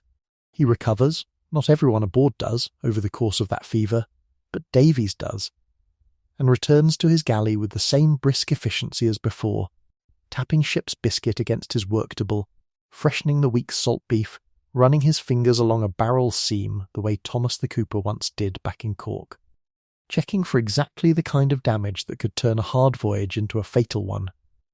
What strikes you most, looking back on the whole stretch of the voyage once landfall is finally in sight, isn't the misery of the food itself, though there was plenty of that to go round. It's the sheer amount of skilled, undervalued labour that went into making genuinely terrible raw ingredients survivable at all. Freshening ritual by freshening ritual, tapped biscuit by tapped biscuit. Salmagundi improvised out of whatever hadn't yet gone completely bad. Davies never got a medal for any of it. His name, in all likelihood, appears nowhere in any surviving account of this particular voyage beyond a muster-book entry listing his rate and his pay. But every single man who made it to port alive owed him something real, whether they ever thought to say so or not. Let's back up to something you noticed on your very first day aboard but didn't fully understand until later, the actual mechanics of how meals got rationed out among 80-odd hungry men, because it wasn't first come first served, and it wasn't left to individual discretion, either. Meals were served by mess, small groups of typically 6 to 8 men who ate together, drew rations together, and looked out for each other's portions with the vigilance of men who understood exactly how easy it would be for someone to shortchange them. Each mess received its allotted share of the day's meat, biscuit and drink as a single lump sum, and it fell to a mess member chosen, often informally, for fairness and a sharp eye, to divide that ration into equal portions. The method many crews settled on for guaranteeing genuine fairness, rather than trusting one man's judgment about what counted as equal, involved a second man turning his back while the portions were laid out, then calling out which pile went to which mate at random, a crude but remarkably effective way of removing any temptation toward favouritism, since the man doing the dividing had no way of steering a better cut toward himself or a friend. You watched this ritual play out at your own mess table dozens of times before you understood what it actually was, not a game, but a functioning, self-enforced justice system, built by ordinary sailors with no formal authority, specifically to prevent the same kind of quiet theft that had cost so many crews so dearly when it happened at the purser's level instead.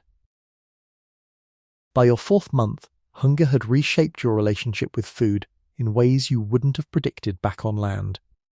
A crust of biscuit that would have gone straight into a rubbish bin at home, too hard, too plain, faintly stale, became something you genuinely looked forward to, savoured, made last as long as possible.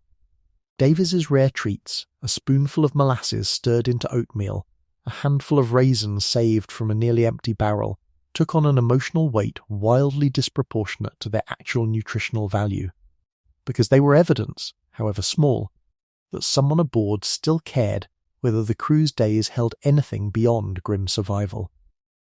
It's a strange thing to realise about yourself, watching it happen in real time, how quickly genuine deprivation recalibrates what joy even means, and how much of that recalibration depends entirely on the quiet competence of one cook standing over a pot on a rolling, pitching deck, doing a job nobody back on land would ever think to thank him for. There's one more ritual worth mentioning before you leave this stretch of the voyage behind, because it's the closest thing to genuine celebration the ship's daily rhythm allowed, the rare occasion, perhaps once every few weeks if luck and the weather cooperated, when a handline dropped over the stern actually caught something.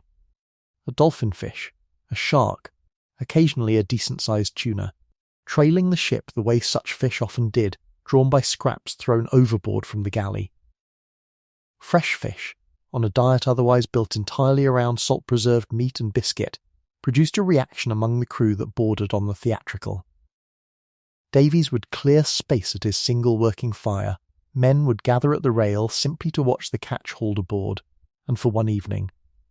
Dinner would taste like something other than salt and desperation. It never lasted. A single fish couldn't feed 80 men for more than a single meal, and the barrels of salt beef waited patiently below, unaffected by anyone's momentary good fortune.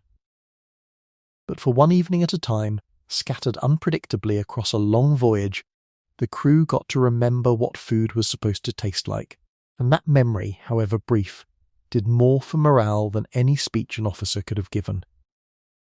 By the time the lookout finally calls land, some 6 months after you first hauled a barrel of freshly cured beef up from the hold in Cork, you've eaten your way through most of what that provisioning run produced, freshened it, tapped the weevils out of countless pieces of biscuit, celebrated a handful of caught fish like holidays, and watched one wiry, one-legged cook hold an entire ship's morale together through nothing more dramatic than consistent, careful, unglamorous work. You'll remember the taste of salt horse for the rest of your life, and not fondly. But you'll also remember, if you're honest with yourself, that you survived it, that the system, imperfect and occasionally corrupt and physically miserable as it was, mostly worked, mostly kept you alive, one freshened, tapped, carefully rationed meal at a time. Somewhere behind you, in the wake the ship leaves stretching back toward Europe, an entire invisible chain of coopers, salters, pursers and cooks made that survival possible, and almost none of them will ever know your name, any more than you'll ever know theirs. It's worth sitting, for just a moment longer, with how strange this whole system really was when you step back far enough to see it whole. An animal slaughtered in an Irish coastal town, cut down by butchers working at breakneck speed, packed in salt by an apprentice cooper who'd never see the ship it was bound for, freshened months later by your own hands in water drawn from an ocean thousands of miles from where the animal had grazed, tapped for weevils by a cook who'd lost half a leg in a war neither of you had chosen. Divided by lot at a mess table specifically designed to prevent one hungry man from cheating another, every link in that chain existed purely because the alternative was starvation, and every link in that chain, however unglamorous, actually held. That's the part worth remembering, long after the specific taste of salt horse has faded from memory, not the misery of it, though the misery was real, but the sheer, stubborn functionality of a system built by ordinary people with no technology beyond salt, wood smoke and shared vigilance, keeping each other alive across an ocean that offered absolutely no help of its own, mile after empty mile, for as long as it took to finally sight land. Not every source of meat aboard a Caribbean voyage came out of a barrel, though. Some of it was still very much alive, swimming placidly along beside the ship, with absolutely no idea what a hungry crew had planned for it. On a moonless night sometime in the 1670s, on a low sandy beach on what English sailors were already calling the Cayman Islands, a small party of buccaneers moves quietly across the sand toward a shape hauling itself up out of the surf, a green sea turtle. Several 100 pounds of muscle and shell, dragging herself above the tide line to dig a nest and lay her eggs the way her species had done on these same beaches for longer than any human had been alive to notice. The men wait until she's committed to the process, too far from the water to easily retreat, and then move fast. Two of them flip her bodily onto her back in the sand. It sounds almost comic, described like that, and there's a reason sailors of the era found it darkly funny too. A sea turtle, a creature perfectly built for the water, becomes almost entirely helpless once inverted on land. Its own powerful flippers, built for swimming rather than land manoeuvring, can't get enough purchase to right itself again. She'll stay exactly where they left her until the men come back for her, alive, unharmed, and going nowhere. This is the entire secret behind one of the most important and least discussed food technologies of the Caribbean pirate era, and it isn't really a preservation technique at all. It's a loophole. Here's the problem every ship's cook and every provisioning purser had been fighting throughout every chapter of this story so far. Fresh meat spoils, and preserved meat, however cleverly cured, degrades and eventually runs out. Sea turtles offered something genuinely different, a source of meat that didn't need preserving, because it simply stayed alive, on its own, for weeks or even months, requiring no food, minimal water, and no particular care beyond making sure it couldn't flip itself back over and escape over the side. A turtle stowed on its back in a ship's hold, or in a shallow saltwater pen ashore called a turtle crawl, functioned as something close to a self-contained, self-refrigerating meat locker that a crew could draw from whenever they needed a meal, keeping the animal alive right up until the moment it was actually slaughtered and butchered, which meant genuinely fresh meat, not salted, not smoked, not months old, available on demand deep into a voyage that would otherwise have offered nothing but barrels of salt horse and increasingly desperate rationing. This is the story of the sea turtle, the animal whose sheer biological stubbornness turned the Caribbean into one of the most reliably provisioned cruising grounds in the entire age of sail, and whose staggering abundance made that reliability feel, for roughly 2 centuries, like it would simply never run out. Much of the detailed documentation we have on turtling as an actual maritime practice comes from William Dampier, an English buccaneer, explorer, and, genuinely unusual for a man who spent years as a working pirate, a careful, systematic natural historian whose written accounts, published beginning in 1697, describe Caribbean wildlife, weather patterns, and provisioning practices with an eye for detail that wouldn't be out of place in a modern field biologist's notebook. Dampier's writing describes multiple species of sea turtle encountered across Caribbean waters, notes differences in the taste and quality of their meat depending on species and diet, and records, matter-of-factly, just how central turtles had become to keeping crews fed on long cruises through the region. Where this chapter draws on details traceable to Dampier's specific observations, treat them as his first-hand account rather than a settled scientific record, Dampier was an extraordinarily careful observer for his era, but he was still a buccaneer working from period knowledge, not a modern marine biologist. The Cayman Islands themselves, a small cluster of low, unremarkable land masses southwest of Cuba, owe their entire early colonial economy to this single resource. English and other European sailors had actually named the islands after caimans, the crocodilian reptiles early visitors mistakenly believed inhabited the surrounding waters in large numbers. But it was sea turtles, not crocodiles, that turned the caimans into a genuine maritime waypoint. Nesting green turtles congregated on Cayman beaches in numbers that seem almost fictional by modern standards. Contemporary accounts from the 17th century describe beaches so thick with nesting females on peak nights that a man could reportedly walk considerable distances across their shells without his feet touching sand. A claim that later historians treat with appropriate caution as likely exaggerated, but which nonetheless reflects just how staggering the actual abundance appeared to observers accustomed to scarcity everywhere else in their provisioning lives.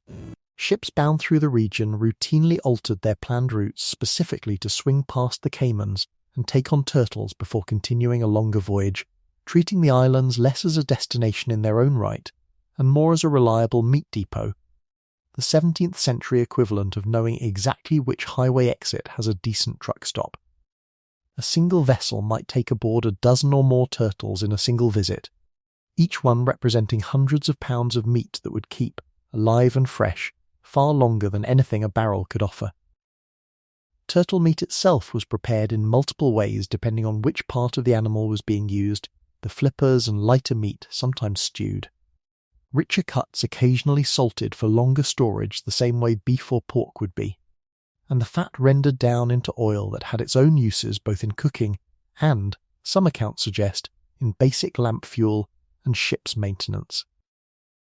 Let's follow a specific illustrative figure through this trade, an English sailor we'll call Henry, who, like many of his real counterparts documented in accounts from this period, spent several seasons working specifically as a turtler out of a small settlement on Grand Cayman, before eventually crewing aboard vessels that combined legitimate trading with more than occasional piracy. A blurred professional line that described an enormous number of Caribbean sailors during this era, Henry's actual working knowledge, reading the tide patterns that brought nesting females ashore, judging a turtle's weight and condition at a glance, knowing precisely how to flip an animal large enough to weigh more than he did without straining his back or losing his footing on wet sand in the dark, represented a genuinely specialized skill set. Developed and passed down among a relatively small community of dedicated turtlers, most of whom left no individual written record of their own, despite the trade's outsized importance to regional provisioning. By the time Henry had worked the Cayman turtling grounds for roughly 6 years, call it 1680 if we're tracking calendar time the way few turtlers themselves bothered to, he'd have witnessed something that wouldn't have seemed particularly alarming yet, but that later generations would recognise as an early warning sign. The nesting beaches, while still busy, were noticeably less crowded than the almost implausible abundance older turtlers described from their own early years in the trade. Sustained harvesting pressure, concentrated specifically on nesting females who were, by the very nature of the flip and hold method, the easiest and most valuable turtles to catch precisely because they were vulnerable on land during the exact window when they were trying to reproduce, had begun quietly eroding a population that had seemed for generations functionally limitless.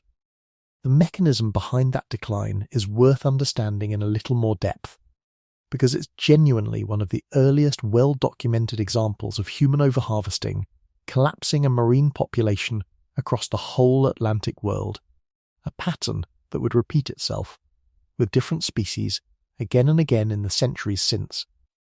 Green sea turtles take somewhere between 2 and 3 decades to reach full sexual maturity, and even a healthy nesting female typically returns to lay eggs only every few years, laying multiple clutches in a season but facing enormous natural mortality among the resulting hatchlings before any of them survive to adulthood.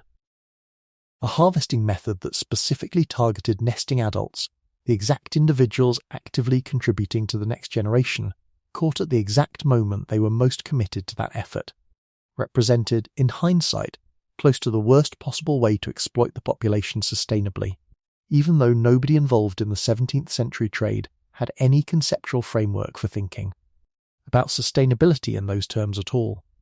They simply saw turtles everywhere, took what they needed, and had no reason to imagine the supply could ever meaningfully run low.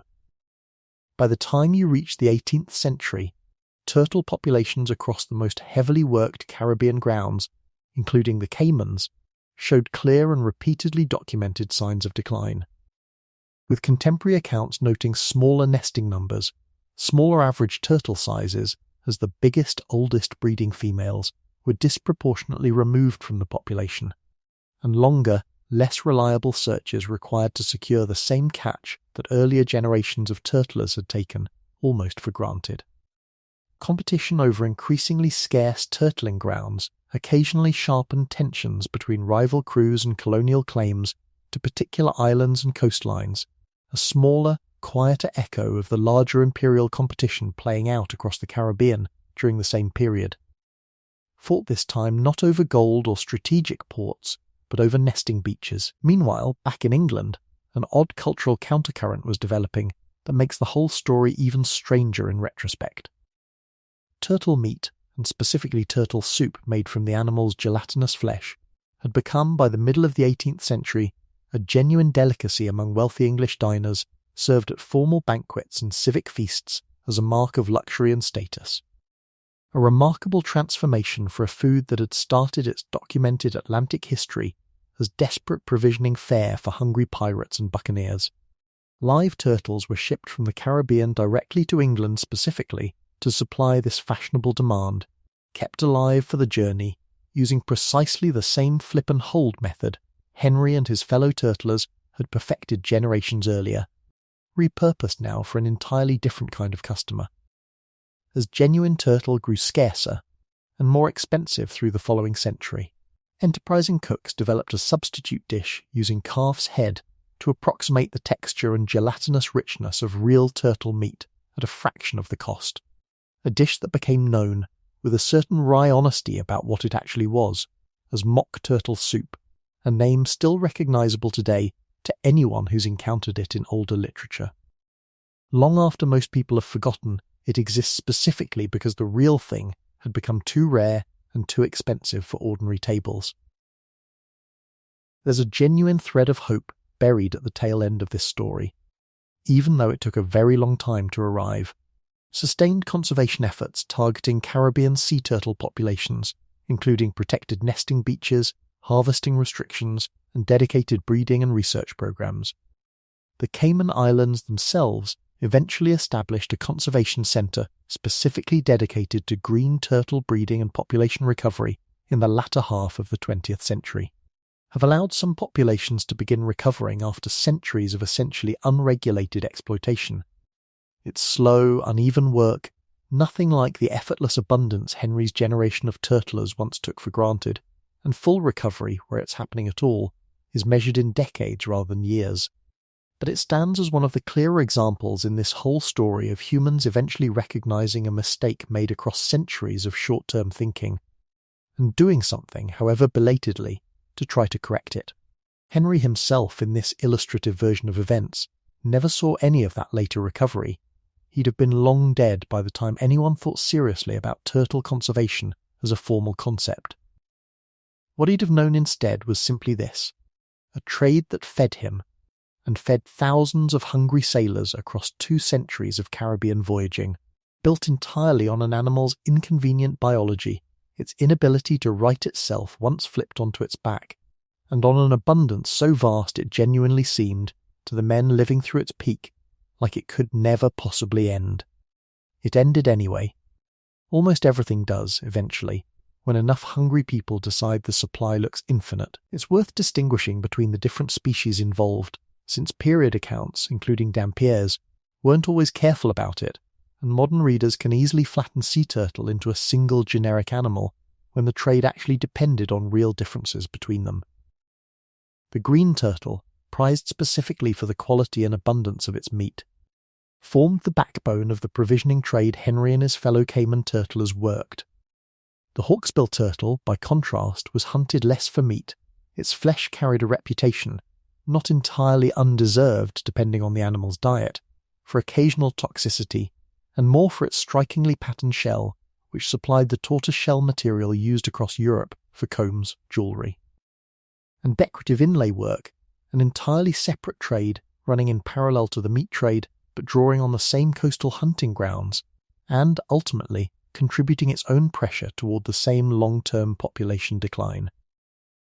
A skilled turtler like Henry learned to distinguish the species at a glance, sometimes even at a distance in poor light, because harvesting the wrong animal for the wrong purpose wasted both the effort and, in the hawksbill's case, carried its own minor risk to whoever ended up eating it. Dampier's own writing includes a passage, later widely cited by historians studying the trade, describing the sheer quantity of turtle a well-provisioned vessel might carry when departing the Caymans. Accounts from the period describe ships taking on turtles by the dozen for a single extended cruise, each animal representing, by rough period estimates, somewhere in the range of 1 to 300 pounds of usable meat, depending on species, age and size. A dozen turtles, kept alive and slaughtered gradually across a voyage, could reasonably supply meaningful fresh protein to a crew of 80 or more men for weeks, stretched out precisely because the animal stayed alive and didn't require the immediate all-or-nothing calculation a freshly killed cow or pig demanded. The fat rendered from a large turtle, separate from the meat itself, produced oil that sailors used for cooking, for basic lamp fuel, and occasionally as a rough waterproofing agent worked into rigging and gear, meaning a single animal, methodically processed, left remarkably little to waste, an efficiency that would have been recognised and valued by anyone who'd ever watched a purser's barrel of salt beef go bad through nothing more than an honest packing mistake. There's a smaller, more personal moment worth including from Henry's own turtling seasons, illustrative rather than documented, but built from the kind of relationship that shows up repeatedly in accounts of small maritime working communities of this era. In his 4th season on the Cayman grounds, Henry took on a younger hand, barely into his teens. Sent out from a passing merchant vessel to learn the trade under Henry's supervision in exchange for a share of whatever the season's catch was worth. The boy was clumsy at first, badly misjudging the weight and speed of his first few attempts at flipping a nesting female, nearly losing a finger to a defensive flipper strike that could, delivered at the wrong angle, do genuine damage to an unwary hand. Henry didn't have much patience to spare, by his own account of himself, but he took the time anyway, walking the boy through the technique night after night on the dark beaches until the movements became instinct rather than guesswork, not out of any particular sentimentality, but because a badly injured hand meant one less pair of working hands on a crew that depended on every single one of them, and because, somewhere underneath the practical calculation, watching someone genuinely improve at a difficult, dangerous skill carried its own quiet satisfaction that had nothing to do with profit at all. There's a final, almost wondrous detail worth sitting with before moving on, because it captures something genuinely strange about the turtle's role in all of this. Unlike the Buchan's smoked meat, unlike the Cooper's carefully salted barrels, the turtle required no human ingenuity to preserve at all. Its own biology did all the work, millions of years of evolution, adapted for an entirely different purpose, happened to produce an animal that, once flipped, would simply wait, patiently and uncomplainingly, for however long it took a hungry crew to get around to it. Every other food source in this story represents human cleverness triumphing, however imperfectly, over the relentless chemistry of decay. The turtle represents something closer to luck, a species that had, through no intention of its own, evolved a survival trait perfectly suited to solving a problem it never faced in its own natural history, only to have that same trait exploited nearly to the point of catastrophe by the very creatures lucky enough to discover it. Picture, one last time, the scene this chapter opened on, a nesting female flipped gently onto her back on a dark Cayman beach, helpless but unharmed, waiting. Multiply that single moment by the tens of thousands of times it played out across 2 centuries of Caribbean voyaging, and you start to understand why so many ships altered their courses just to pass through these unremarkable little islands, and why an entire regional economy, and eventually an entire fashionable cuisine back in London, grew up around an animal whose only real defence against a hungry human was to be extraordinarily good at surviving everything except that one specific vulnerability. It's a small, strange irony that the very trait keeping the species alive for 100 million years turned out to be the exact trait that nearly finished it off in 200. Nature rarely writes such tidy ironies. This one, at least, happens to be true. Compare that, for a moment, to the relief of your own kitchen tonight, wherever and whenever you happen to be reading or listening to this. You don't need an animal that can survive weeks on its back in a ship's hold. You don't need to time a coastal detour around nesting season, or learn to distinguish a green turtle from a hawksbill by lantern light, or teach a nervous 14-year-old how to flip several hundred pounds of muscle without losing a finger to a defensive strike. Whatever's keeping you fed tonight arrived through a supply chain so reliable, so thoroughly insulated from the kind of scarcity Henry's generation navigated constantly, that you likely never think about it at all. That's not a small thing. It's the exact outcome centuries of hard-won, occasionally catastrophic trial and error were quietly working toward. One flipped turtle, and one over-harvested nesting beach at a time, and one conservation program started far too late but started nonetheless, trying quietly to make sure that particular chapter of scarcity doesn't have to repeat itself for whatever species ends up mattering next. Turtles solved the problem of fresh meat by simply refusing to die on schedule. But for every other cut of meat a crew carried, someone still had to master the older, harder craft of making it last, and that craft had its own specialists, its own tools, and its own hard-won tricks.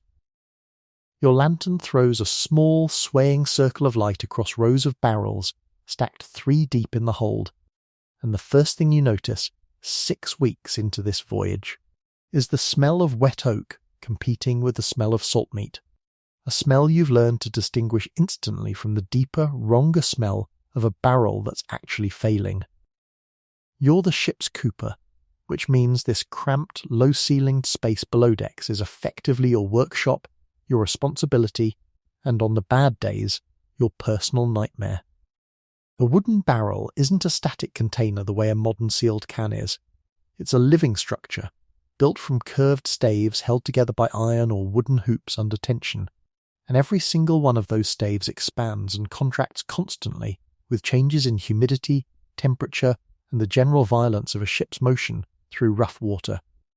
Your job, every single day of this voyage, is to walk this hold with your mallet and driver, checking hoops for looseness, listening for the telltale hollow sound of a stave that's pulled away from its neighbours, and fixing small problems today before they become catastrophic ones 3 weeks from now when nobody's paying attention.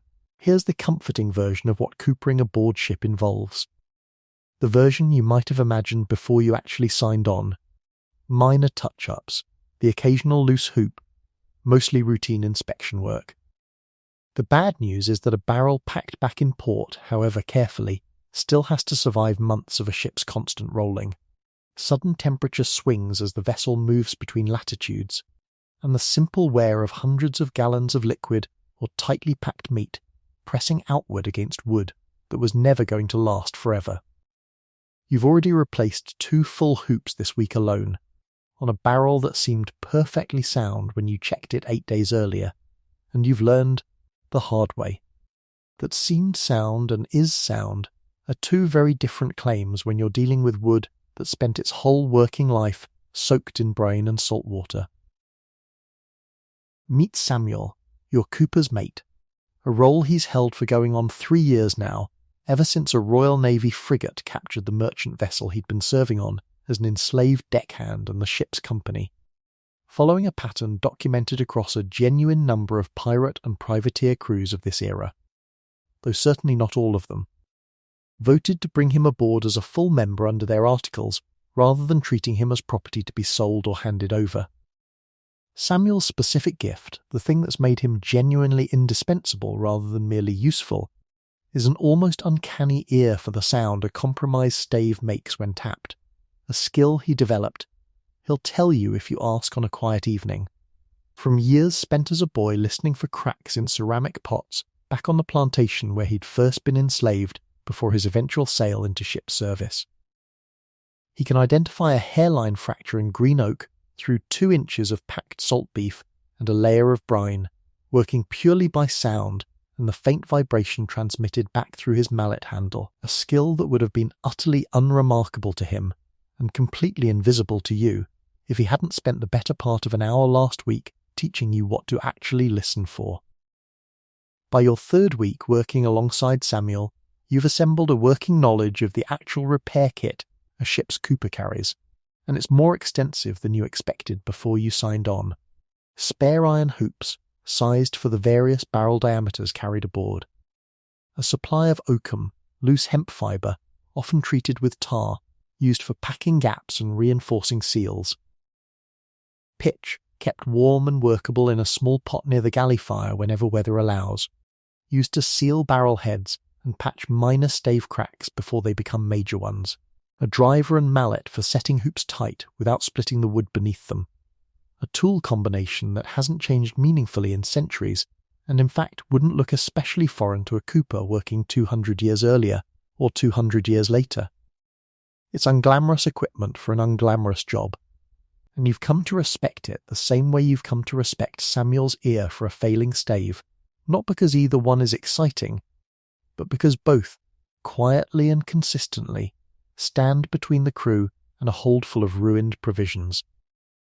3 weeks out of your last landfall, the ship's master gives the order to careen, running the vessel deliberately aground on a suitable beach at high tide, then working with the receding water to tip her onto one side, exposing the hull below the waterline for cleaning and repair.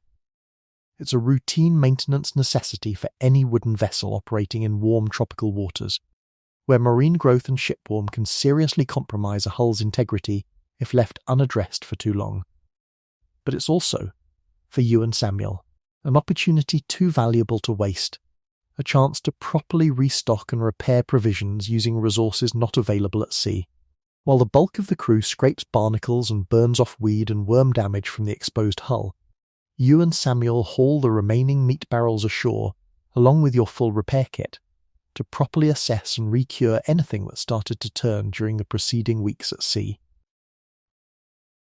Here, on a beach with actual solid ground underfoot and crucially direct tropical sun rather than the enclosed dampness of a ship's hold, you get to practice a preservation technique quite different from what happens in a barrel, pure sun drying, sometimes called jerking after the same Quechua-derived word that gave English speakers jerky in the first place. Distinct from the Bocan's smoke-curing method, even though both traditions clearly influenced each other across generations of Caribbean provisioning practice. Thin strips of meat, cut from whatever's been salvaged from a barrel that's turning but not yet fully spoiled, get rubbed with salt and laid across improvised wooden racks angled to catch maximum direct sunlight, turned periodically through the day to ensure even drying, and left for anywhere from 1 to several days depending on humidity and cloud cover. Done properly, this method can rescue meat that would otherwise be a total loss, extracting enough remaining moisture and adding enough surface salt concentration to arrest the spoilage process that had already begun. Done carelessly, racks left too low to the ground, attracting insects and animals, or meat left out during an unexpected tropical downpour, the whole batch can be lost within hours, undoing days of careful barrel work in a single afternoon of bad luck. By the time the ship was careened for the second time on this same voyage, some 4 months after the first, you and Samuel have developed a genuine rhythm working together, him identifying which barrels needed full replacement versus simple repair. You handling the actual physical work of rebuilding staves and resetting hoops. Both of you moving through the salvage and recure process on the beach, with an efficiency that would have taken either of you working alone twice as long to achieve. You've also picked up one more trick from Samuel specifically, something he learned, he says, from an older cooper on a previous voyage, rubbing citrus juice, lime, when it's available, though any sufficiently acidic fruit will do in a pinch, into the surface of freshly cut meat before salting or drying it, both for the flavour it adds and for what seems, empirically if not scientifically to men of this era, to be a genuine additional preservative effect, the acid apparently slowing bacterial growth in ways nobody aboard could have explained, but that generations of practical experience had confirmed worked anyway. That trick, the citrus rub applied almost incidentally, mostly for flavour and only secondarily for whatever vague preservative benefits sailors of the era attributed to it, sits closer to the heart of one of the biggest unsolved medical mysteries of the age of sail than anyone aboard your ship could possibly have realised. We'll come back to exactly why that offhand habit mattered so much more than anyone understood at the time, but for now, tucked away in a cooper's repair kit alongside spare hoops and pitch, it's just one more small trick for making bad meat slightly better, with no grander significance attached to it yet. Not every barrel gives up its secrets as readily as Samuel's trained ear can usually detect, and roughly 5 months into the voyage, you both learn exactly how dangerous that fact can be. A barrel that passed every external check, solid hoops, no give in the staves, no obvious dampness at the seams, turns out, when finally opened for use, to be rotted through at its very core, the outer layers of meat having formed enough of a barrier that the decay happening beneath went completely undetected until the moment the barrel was actually needed. It's a genuinely unsettling discovery, the kind that makes you second-guess every barrel you've personally certified as sound over the preceding months, and Samuel, normally unflappable about this kind of thing, spends a long, quiet evening afterward going back through his own memory of that specific barrel's provenance, trying to identify what he might have missed. He doesn't find an answer. Sometimes, he tells you eventually, a barrel just goes wrong, in a way no amount of skill or care could have caught from the outside, and the only honest response to that fact is grim acceptance rather than false confidence that the next inspection will definitely catch everything. Samuel's own path, over the years he's spent working this trade since that initial vote welcoming him aboard as a full crew member, has taken him from an anonymous enslaved deckhand to a specialist whose particular skill is genuinely irreplaceable to any ship fortunate enough to have him, and under the written articles that governed crews like this one. Entitled to a full share of whatever the voyage's plunder ultimately amounted to, the same equal-ish share afforded to any other able crew member regardless of his origins. It's worth being honest about the limits of that transformation rather than romanticising it into something cleaner than it actually was. Life for a formerly enslaved man aboard a pirate or privateer vessel remained genuinely precarious, dependent heavily on the particular crew and captain involved, and by no means universally fair or safe across every ship operating during this period. But for Samuel specifically, in this illustrative account built from patterns that genuinely did occur on at least some documented crews, the articles he'd signed represented something real and rare for his era, a formal, written acknowledgement that his labour and his skill entitled him to the same compensation as any other man risking the same voyage, regardless of where he'd started. There's a particular kind of quiet satisfaction in watching Samuel work, months into a shared voyage, that has nothing to do with the mechanics of coopering and everything to do with what his position aboard this ship represents. He teaches you his listening technique not because he's required to, but because he's decided you're worth teaching. And there's something almost tender in the patience he shows, walking you through the same lesson 3 or 4 times, until your own untrained ear finally starts picking up the difference between a sound stave and a compromised one. It's not friendship exactly. The transient, coerced, often brutal nature of shipboard life rarely produced anything as simple and stable as the friendships you might have known on land. But it's something adjacent to it, built out of shared, dangerous, unglamorous labour, and a mutual understanding that each of you is, quite literally, keeping the other one fed. Looking back on the whole voyage from its end, the cooper's trade you and Samuel practiced together represents something that historians of food technology sometimes undersell, an entire body of applied craft knowledge, refined across generations by tradesmen who left almost no individual written record of their own methods. That kept ships functioning across oceans no other available technology could have crossed safely otherwise. It wouldn't last forever. Within another century of your own voyage, an entirely different approach to food preservation would begin making the cooper's careful barrel work gradually less essential, though it would take decades longer still before that new technology fully displaced the trade Samuel had mastered so completely. For now, though, on this ship, in this hold, his ear and your hands are still the entire difference between a crew that eats and a crew that doesn't. Rewind briefly to how you actually ended up down here in the first place, because the path into ship's coopering wasn't glamorous either. You'd apprenticed for 4 years under a master cooper in a modest coastal town, spending most of that time on the least interesting work imaginable. Shaping staves, learning to read the grain of green oak well enough to predict how it would behave once bent and dried, practicing the specific hammer strokes needed to drive a hoop tight without splitting the wood beneath it, a mistake that could ruin an entire barrel and worse, earn you a well-deserved scolding from a master who'd seen every possible way an apprentice could waste good timber. None of that training felt remotely adventurous while you were living through it. It felt, most days, like being slowly buried under an avalanche of extremely specific, extremely unglamorous technical knowledge that nobody outside the trade would ever think to ask you about. Then you signed aboard your first voyage, and within a single storm-battered week at sea, you understood exactly why every tedious hour of that apprenticeship had mattered.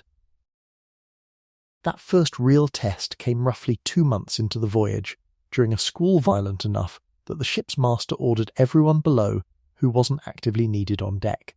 You and Samuel spent the worst of it braced against a row of barrels that had begun shifting dangerously, with the ship's violent rolling, physically wedging spare timber and rope between casks to keep several £100 of provisions from crashing loose and potentially staving in against the hull itself. It wasn't heroic in any way that would make for a good story told later in a tavern. No swordplay, no daring rescue, just 2 exhausted men bracing wood against wood for hours in a pitching, waterlogged hold, listening to the storm scream overhead and hoping the barrels held. They did hold, mostly, though you lost one hogshead of salt pork to a stave that finally gave way under the strain, its contents scattered and ruined across the hold's floor. A loss Samuel catalogued with weary, practised resignation, rather than any particular surprise. Storms took barrels. Storms took a great many things. The job wasn't to prevent every loss, that was never realistically possible. It was to minimise how much the ship lost each time the ocean decided to remind everyone aboard exactly how little it cared about anyone's provisioning plans. There's a dry joke Samuel likes to make about that particular storm. One of the few moments of genuine humour either of you allow yourselves during an otherwise relentlessly practical working relationship. He claims, with a perfectly straight face, that the lost hogshead of pork was clearly the one-barrel Thomas back in Cork, a cooper neither of you has ever actually met. Invoked purely as the imagined culprit whenever something goes wrong, must have packed on a Monday, since everyone knows Monday's work is never quite as careful as the rest of the week's. It's not a particularly sophisticated joke. It doesn't need to be. After a storm that could have killed several of you, laughing about an imaginary careless cooper hundreds of miles away is exactly the kind of small, deliberately silly release valve that kept a crew from cracking under the weight of everything else they had to take seriously. By your 7th month aboard, you and Samuel have personally inspected, repaired, or fully rebuilt something in the range of 60 individual barrels and casks, a number that startles you slightly when Samuel mentions it in passing, since you'd never actually stopped to count. 60 separate small crises, each one requiring its own diagnosis and its own fix, each one representing the difference between food a crew could rely on and food that would have quietly poisoned or starved them without either of you ever noticing until it was too late. It's not the kind of statistic that ends up in any ship's official log, which tends to record battles, weather, and navigation rather than the unglamorous arithmetic of barrel maintenance. But it's the statistic that actually determined whether this particular voyage succeeded or failed, month after month, barrel after barrel, long before anyone aboard ever had cause to draw a weapon. By the time landfall finally comes into view again, some 8 months after you first descended into this hold as a nervous, newly signed cooper barely out of his apprenticeship, you've stopped thinking of the barrels around you as mere containers at all. Each one has a small history now, which storm it survived, which stave Samuel caught before it failed, which batch of citrus-rubbed meat came off the drying racks during the second careening. It's a strange kind of intimacy to develop with several hundred wooden boxes, but it's the honest truth of the job. You spend a voyage getting to know barrels the way a shepherd gets to know sheep, individually, imperfectly, and with a stake in each one's survival that has nothing to do with sentiment and everything to do with keeping everyone aboard alive until the next port. That's the part of this trade nobody back on land ever really understood, including, if you're honest, the version of yourself who signed his apprenticeship papers 4 years earlier without any real sense of what the work would actually demand. It demanded patience. It demanded an ear like Samuel's, or the willingness to spend months learning to approximate one. And it demanded, more than anything else, a willingness to care, genuinely, daily, unglamorously, about several hundred wooden barrels that would never once thank you for the attention. And a quiet trust in a partner coerced into that partnership by circumstance, and freely committed to it anyway, whose trained ear had, more than once now, kept the entire venture from quietly starving itself before it ever reached its destination, one hidden crack, one suspicious smell, one careful ear at a time. Every trade like this one eventually gets replaced by something faster, cheaper, and less dependent on any single person's hard-won skill.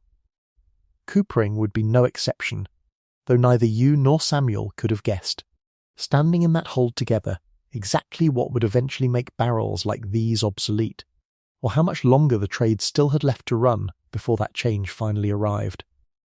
That citrus trick Samuel picked up almost as an afterthought turns out to matter enormously, not for keeping meat fresh, but for keeping the men eating it alive in a completely different way. One that took the era's best medical minds an embarrassingly long time to actually figure out. By June of 1741, somewhere in the vast, empty stretch of the Pacific between South America and the nearest reliable landfall, the men aboard His Majesty's ship Centurion had stopped counting days the normal way and started counting deaths instead. Commodore George Anson, the same officer whose earlier Atlantic squadron had included the ill-fated Wager, stood on his own quarterdeck presiding over a crew being dismantled not by enemy action, not by storm, but by something far slower and, in its own way, far more horrifying. Their own bodies quietly falling apart from the inside, old scars reopening as though the healing itself were unwinding. Gums swelling and blackening until teeth loosened in their sockets. Men who had been strong and capable a few months earlier now, too exhausted to climb a rigging ladder, or, in the worst cases, too weak to even stand. This was scurvy, and by the time Anson's circumnavigation finally limped back to England in 1744, it would have killed more of his men, by a wide margin, than any storm, any battle, and any single other cause combined. This is the story of that voyage, and of the disease that turned one of the 18th century's most celebrated feats of naval endurance into, quietly, one of its greatest medical scandals. A catastrophe hiding in plain sight for over 200 years, caused, in large part, by exactly the kind of preserved meat and biscuit diet this whole script has spent the last several hours describing. Anson's squadron departed England in September of 1740, with 8 ships and roughly 1,900 men, bound around Cape Horn and into the Pacific, with orders to harass Spanish interests during a conflict historians would later nickname, somewhat memorably, the War of Jenkins' Ear. From the very start, the expedition was underfunded and undermanned in exactly the way that had already doomed the Wager. Part of this same squadron, many of the Marines assigned to Anson's ships were, as noted earlier in this account, elderly Chelsea pensioners considered too infirm for regular frontline duty, a decision made by naval administrators more concerned with filling muster rolls on paper than with the actual physical capability of the men being sent on a voyage that would eventually last nearly 4 years. Provisioning followed the same underfunded pattern, heavy reliance on salt beef, salt pork, and ship's biscuit, with essentially no systematic effort to secure the kind of fresh fruit and vegetables that, unbeknownst to anyone involved, represented the single most important variable in whether the crew would survive the voyage at all. The disease itself had been recognised, in a general sense, for centuries before Anson's voyage. Sailors and physicians alike knew scurvy struck hardest on long ocean voyages, and folk remedies involving fresh food of various kinds had circulated informally among mariners for generations. What nobody in an official medical or naval capacity had yet established, with anything resembling scientific rigour, was exactly which foods actually worked, why they worked, and how reliably they needed to be administered, a gap in formal knowledge that Anson's voyage would tragically, spectacularly illustrate the cost of, even as it would eventually contribute, indirectly, to finally closing that gap for good.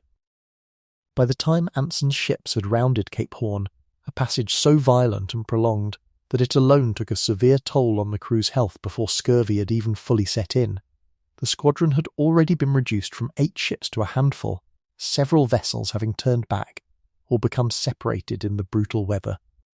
Aboard the Centurion itself, ship's records and later published accounts of the voyage describe scurvy's progression with a level of clinical detail that reads, even now, as genuinely difficult material. Men whose old, long-healed wounds and broken bones from years earlier reopened and became newly painful, as though the body's own capacity to maintain previously completed healing had simply switched off, gums so swollen and diseased that eating became agonizing even when food was available, a creeping physical and mental lethargy that left otherwise experienced sailors unable to perform even basic duties, followed, in the disease's later stages, by sudden collapse and death, sometimes with unsettling speed in men who had appeared merely tired the day before. The numbers, once properly tallied, are genuinely staggering. Of the roughly 1,900 men who departed England with Anson's squadron in 1740, only a small fraction commonly cited figures placed survivors of the full 4-year voyage somewhere in the range of 500 or fewer, made it back to England in 1744, and the overwhelming majority of those losses came not from combat, which the squadron did eventually see plenty of, including a genuinely successful and lucrative capture of a Spanish treasure galleon late in the voyage, but from disease, with scurvy identified in later analyses as the single largest contributing cause. It's a casualty rate that would have been considered catastrophic and militarily unacceptable if inflicted by an enemy fleet in open battle. Inflicted instead by a nutritional deficiency nobody aboard fully understood, it was treated at the time as simply an unfortunate and largely unavoidable cost of long-distance voyaging, the price of doing business on the high seas, rather than a solvable medical crisis. One documented episode from the voyage illustrates, with almost unbearable clarity, exactly how directly food quality connected to crew survival. When Anson's remaining ships finally reached Juan Fernandez Island off the coast of Chile in June of 1741, the same remote island whose earlier castaway, Alexander Selkirk, had partly inspired Robinson Crusoe decades before, the surviving crew, many desperately ill and barely able to work the ships into anchorage, went ashore to find fresh water, wild goats descended from animals left generations earlier by passing ships, and enough edible vegetation to finally supplement a diet that had consisted, for months on end, almost entirely of salt beef, salt pork and biscuit. Contemporary accounts of the voyage describe a genuinely dramatic recovery among many of the sickest men within just days of consistent access to fresh food, strength returning, swelling in gums and joints visibly subsiding, men who had been unable to stand regaining enough function to walk and eventually work again. Nobody aboard fully understood the underlying mechanism. What they understood, empirically and unmistakably, was that fresh food from that island was doing something salt meat and biscuits simply could not do, no matter how carefully either had been prepared. That empirical observation, fresh food helps, salted provisions alone don't, had actually been made, in one form or another, by sailors and physicians across multiple earlier voyages and multiple nations, scattered informally across ships' logs and personal accounts for generations before Anson's squadron ever left England. What the era genuinely lacked was a systematic, controlled test capable of separating which specific remedy actually worked from the dozen or so competing folk theories circulating at the time, some of which had nothing whatsoever to do with diet, theories blaming scurvy on bad air, general dampness, laziness, or simple moral weakness, were all seriously entertained by at least some physicians of the period, muddying the water around what should have been, in retrospect, a fairly straightforward nutritional question. The person who finally cut through that confusion, working several years after Anson's voyage returned, was James Lind, a Scottish naval surgeon serving aboard His Majesty's ship Salisbury.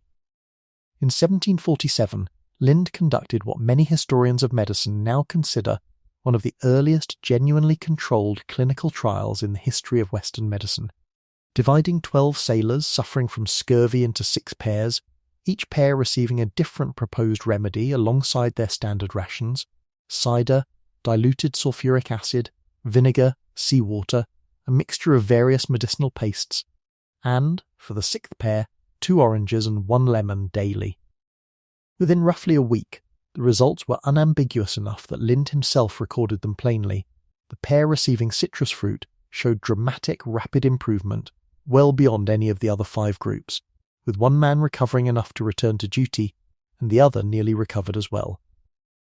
Lind's own published account of the trial, which appeared several years later in 1753 as a treatise of the scurvy, is careful and methodical in a way that reads, even now, as genuinely ahead of its time for 18th century medical writing, though it's worth noting, in the same spirit of caution this whole script has applied to disputed or dramatised sources, that Lind's own broader theories about scurvy's underlying cause remained. Somewhat muddled by the standards of modern nutritional science, and he didn't fully grasp why citrus specifically worked, since the concept of vitamins as a category of essential nutrient wouldn't be formally established until the early 20th century. What he demonstrated, decisively and reproducibly, was simply that it did work, a conclusion good enough to act on, even without a complete theoretical explanation for why. Here's the genuinely frustrating part of this story, the part that turns a tale of scientific triumph into something closer to institutional tragedy. Lynn's findings, published and available, did not immediately transform naval practice.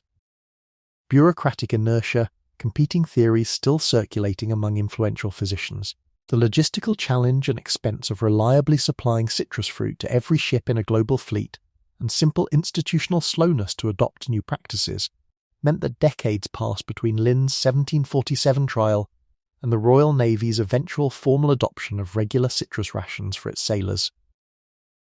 It wasn't until 1795, nearly half a century after Lynn's controlled experiment produced clear, replicable results, that the Royal Navy finally mandated regular lemon or lime juice rations across its fleet, a delay that by any reasonable estimate cost thousands of additional sailors' lives to a disease that had already, quietly, been solved. Consider one specific illustrative sailor aboard the Centurion during that terrible stretch before Juan Fernandez. A topman we'll call Edward. Built from the pattern of ordinary crewmen whose individual stories rarely survive in detail, but whose collective experience defines what this voyage actually cost. Edward had served capably for the first year of the voyage, strong enough to be trusted with the physically demanding work high in the ship's rigging, the kind of job that required both nerve and genuine physical fitness. By the time the Centurion approached Cape Horn, Edward had begun noticing his gums bleeding when he ate, a small warning sign easy to dismiss in a body already exhausted by months of hard labour and inadequate rest. Within another 2 months, an old rope burn scar on his forearm, healed for years, had reopened without any new injury, weeping and refusing to close no matter how the ship's surgeon treated it. By the time the ship finally reached the island's fresh water and vegetation, Edward could no longer climb the rigging at all, carried ashore by 2 shipmates barely stronger than he was. He survived, in this illustrative version, built to represent the genuine and well-documented recoveries the crew experienced on Juan Fernandez, recovering enough over the following weeks of fresh food to eventually resume light duties. Though accounts from actual survivors of the voyage describe some men who never fully regained their previous strength, even after recovery, the disease apparently leaving lasting damage in its wake for at least some of those who survived its worst stages. There's a quiet, almost eerie echo worth naming here, reaching back to the previous chapter of this very account. The citrus rub Samuel taught his cooper's mate to work into salvaged meat, valued mostly for flavour and only vaguely credited with some additional preservative benefit nobody could fully explain, was, completely unbeknownst to either of them, or to anyone else practicing similar folk techniques across countless ships of the era, providing exactly the kind of nutrient that would, decades later, be identified as the actual cure for the disease killing Anson's crew by the hundreds. Ascorbic acid, what modern science calls vitamin C, wasn't formally isolated and understood as a distinct essential nutrient until the 1930s. Nearly 2 centuries after Lynn's trial, and nearly 200 years after sailors like Samuel had already, empirically and half-accidentally, stumbled onto part of the solution without ever knowing what they'd found. It's a genuinely strange thought to sit with, an answer that could have saved thousands of lives sitting quietly in a cooper's spare trick for improving the flavour of salvaged meat. Unrecognised, unpublicised, practised inconsistently across countless individual ships, with no mechanism for that scattered folk knowledge to ever consolidate into official policy.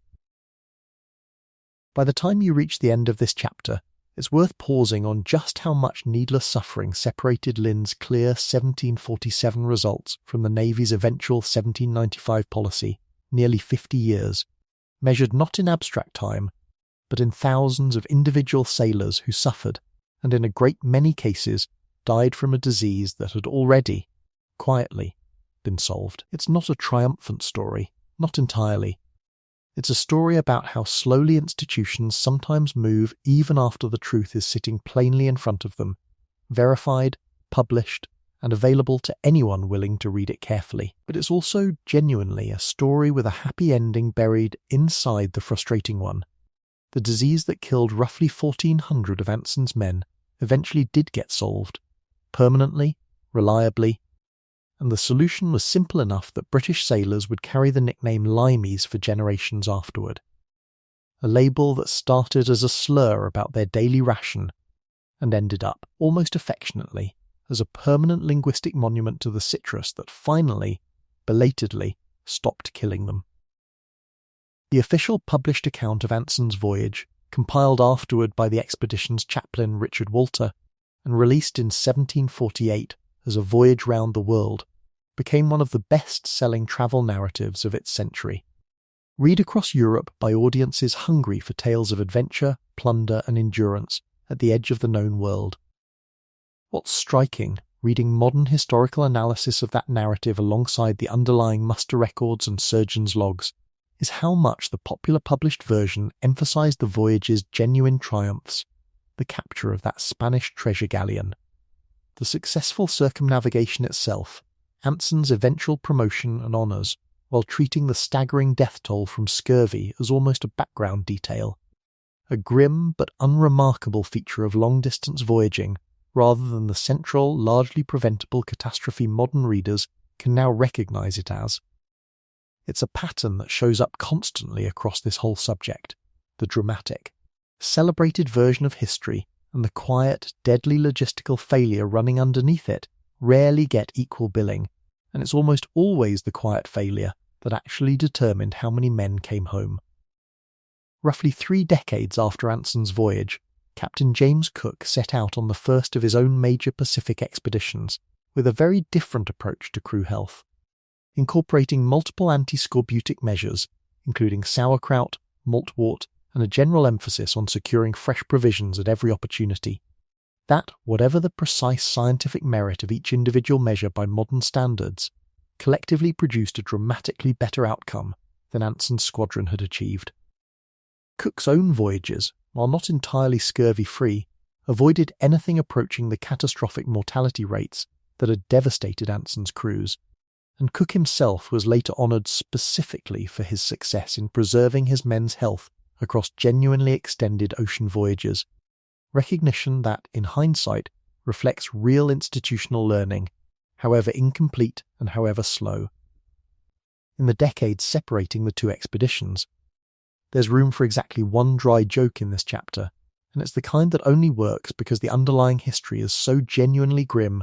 Naval physicians who continued, well into the later 18th century, to champion remedies like vinegar or diluted sulfuric acid over citrus juice, despite Lynn's clear published results were, functionally, running a decades-long uncontrolled experiment in stubbornness, using their own sailors as unwitting test subjects for the wrong hypothesis. Nobody aboard those ships found it funny at the time. From centuries away, with the benefit of hindsight and absolutely no risk of scurvy ourselves, it's hard not to feel a certain grim disbelief at how long good evidence sat ignored in favour of institutional habit. The psychological toll of scurvy, worth naming briefly before this chapter closes, went beyond the purely physical symptoms already described. Multiple contemporary accounts from Anson's voyage and others affected by prolonged scurvy outbreaks describe profound lethargy, depression, and a kind of creeping hopelessness among afflicted crews. Men who had shown genuine courage and resilience through storms, battles, and every other hardship of the voyage, gradually losing their will even to attempt basic tasks, not from cowardice, but from a disease actively degrading both body and mind in tandem. It's a detail easy to lose beneath the more visceral physical symptoms, but it matters, because it complicates any simple story about willpower or discipline being enough to overcome hardship at sea. Sometimes the enemy wasn't fear, or the enemy fleet, or even exhaustion in the ordinary sense. Sometimes it was a nutrient, entirely invisible, entirely unknown, quietly dismantling a man's capacity to keep fighting for his own survival. One last number worth sitting with before this chapter closes. Some later historical estimates place scurvy's toll across Anson's entire circumnavigation as high as 1,300 or 1,400 men. out of the roughly 1,900 who first set out. A mortality rate so severe that if the same proportion of losses had come from an enemy fleet in a single engagement, it would be remembered today as one of the worst naval disasters in British history. Instead, because the killer was invisible, gradual and misunderstood, it settled quietly into the historical record as background noise beneath a voyage more commonly remembered for treasure and triumph. The barrels of salt beef and pork this whole script has spent so much time explaining, genuinely, remarkably effective at solving the problem they were designed to solve, turned out to be almost entirely useless against a threat nobody involved in packing them had any reason to anticipate. Preserving meat for months at sea was a real solved problem by Anson's era. Preserving the men eating it was, it turned out, an entirely different problem, hiding in plain sight the whole time. That gap between the problem everyone could see and the problem hiding in plain sight is in its own way the whole story of this chapter. Salt smoke and careful barrelling could stop meat from rotting. None of it could stop a body from quietly running out of something it needed and had no way of asking for by name. That's a genuinely humbling thought for a chapter otherwise full of hard numbers and documented dates.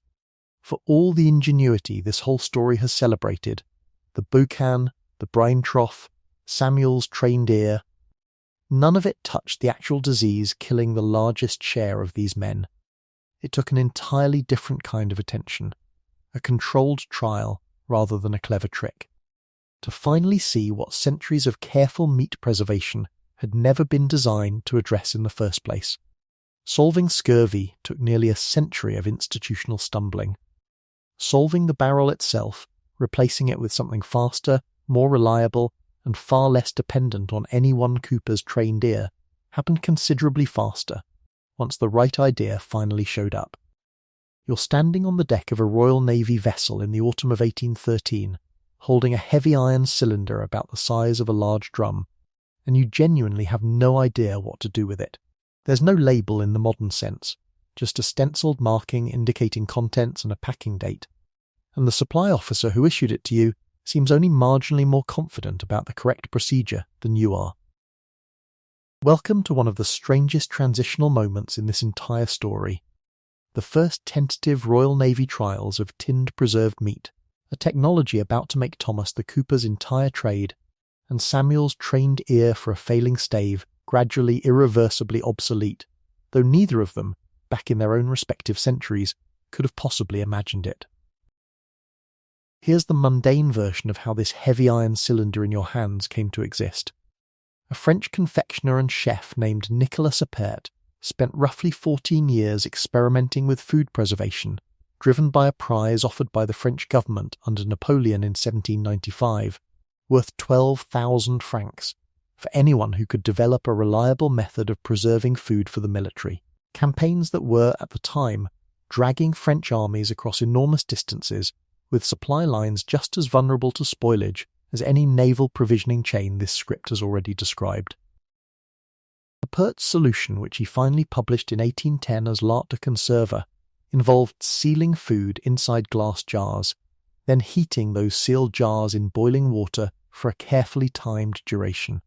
A method that worked remarkably well, even though Appert himself had no real understanding of why it worked. Germ theory, the scientific framework that would eventually explain that heat was killing the microorganisms responsible for spoilage, wouldn't be properly established for another half-century after Appert's own breakthrough. He'd stumbled onto a genuinely revolutionary preservation method through patient, methodical trial and error, arriving at a correct practical answer decades before anyone could explain the underlying chemistry, which, if this whole story has taught you anything by this point, should feel like a familiar pattern rather than a surprising one. Glass jars, unfortunately, don't survive the rough handling of a warship especially well, which is where an Englishman named Peter Durand enters the story. In 1810, the same year Appert published his method, Durand patented an adaptation using sealed tin-plated iron canisters instead of glass, sturdier, less prone to shattering, and better suited to the kind of rough transport and storage a military or naval supply chain actually demanded. Durand didn't manufacture the canisters himself in any real volume. That task fell to Brian Donkin and John Hall, who established a proper canning factory at Bermondsey, on the outskirts of London, around 1812, refining the production process enough that by 1813, the year you're standing on this deck holding your first tin, the Royal Navy had begun small-scale trials of tinned meat and vegetables as an experimental supplement to the salt beef and pork that had, up to this point in the story, defined naval provisioning for centuries. The supply officer overseeing your ship's small allotment of these experimental tins is a methodical, slightly anxious man named Lieutenant Carrow, tasked by the Admiralty with documenting exactly how the crew responds to this untested provisioning method, and he has, taped to the inside of his record book, a single printed instruction sheet that turns out to be almost useless in practice. It tells you, in essence, to open the tin and eat the contents. It does not tell you how, and this is where your first real problem begins. There is no such thing, in the autumn of 1813, as a purpose-built tin opener. That invention is still decades away. The first patented device specifically designed for opening tin cans wouldn't appear until the 1850s.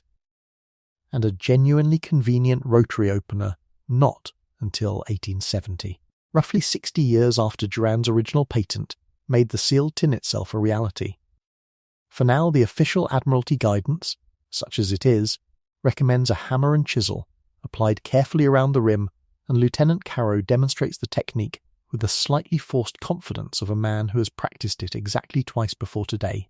It takes you nearly 10 minutes, working with a borrowed chisel and a marlinspike hammer, to finally puncture the tin's thick metal seam, and by the time you succeed, half the crew gathered to watch has lost patience and wandered off to more productive tasks. There's a genuine irony worth sitting with here, one that would have struck anyone watching with a sense of humour.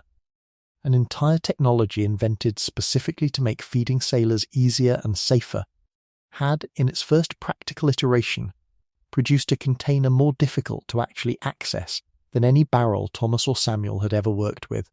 A barrel, whatever its other flaws, could at least be opened with tools every ship already carried in abundance. This tin required, for now, something closer to a small engineering project. But once you finally get the thing open, the actual contents make the whole absurd ordeal worthwhile. The meat inside, in this trial batch, a portion of preserved beef, tastes recognisably like beef, tender and only lightly salted, nothing like the aggressively cured, freshening required salt horse you'd grown resigned to over years of ordinary naval service. Lieutenant Carrow watches you eat with the intensity of a man whose entire professional reputation currently rests on your reaction, and when you tell him, honestly, that it's better than anything you've eaten from a barrel in years, you watch something in his shoulders visibly relax. He makes a careful note in his record book. You have just become, in your own small way, a data point in one of the more significant food technology transitions in the entire history of seafaring, and you didn't even need to survive a shipwreck or a mutiny to matter to it. Not every early tin performed as well as yours, and it's worth being honest about that, rather than presenting this new technology as an instant, flawless solution to every problem the previous 7 chapters have described. Early canning methods, developed decades before germ theory could explain precisely why heat processing worked, or precisely how long and how hot a given container needed to be treated to guarantee safety, produced inconsistent results, some batches perfectly preserved for years, others improperly sealed or insufficiently heated, allowing spoilage organisms to survive and multiply undetected inside a container that, unlike an open barrel, gave absolutely no visual or olfactory warning of what was happening inside until the moment it was finally opened, sometimes years later and sometimes thousands of miles from anyone capable of understanding what had gone wrong.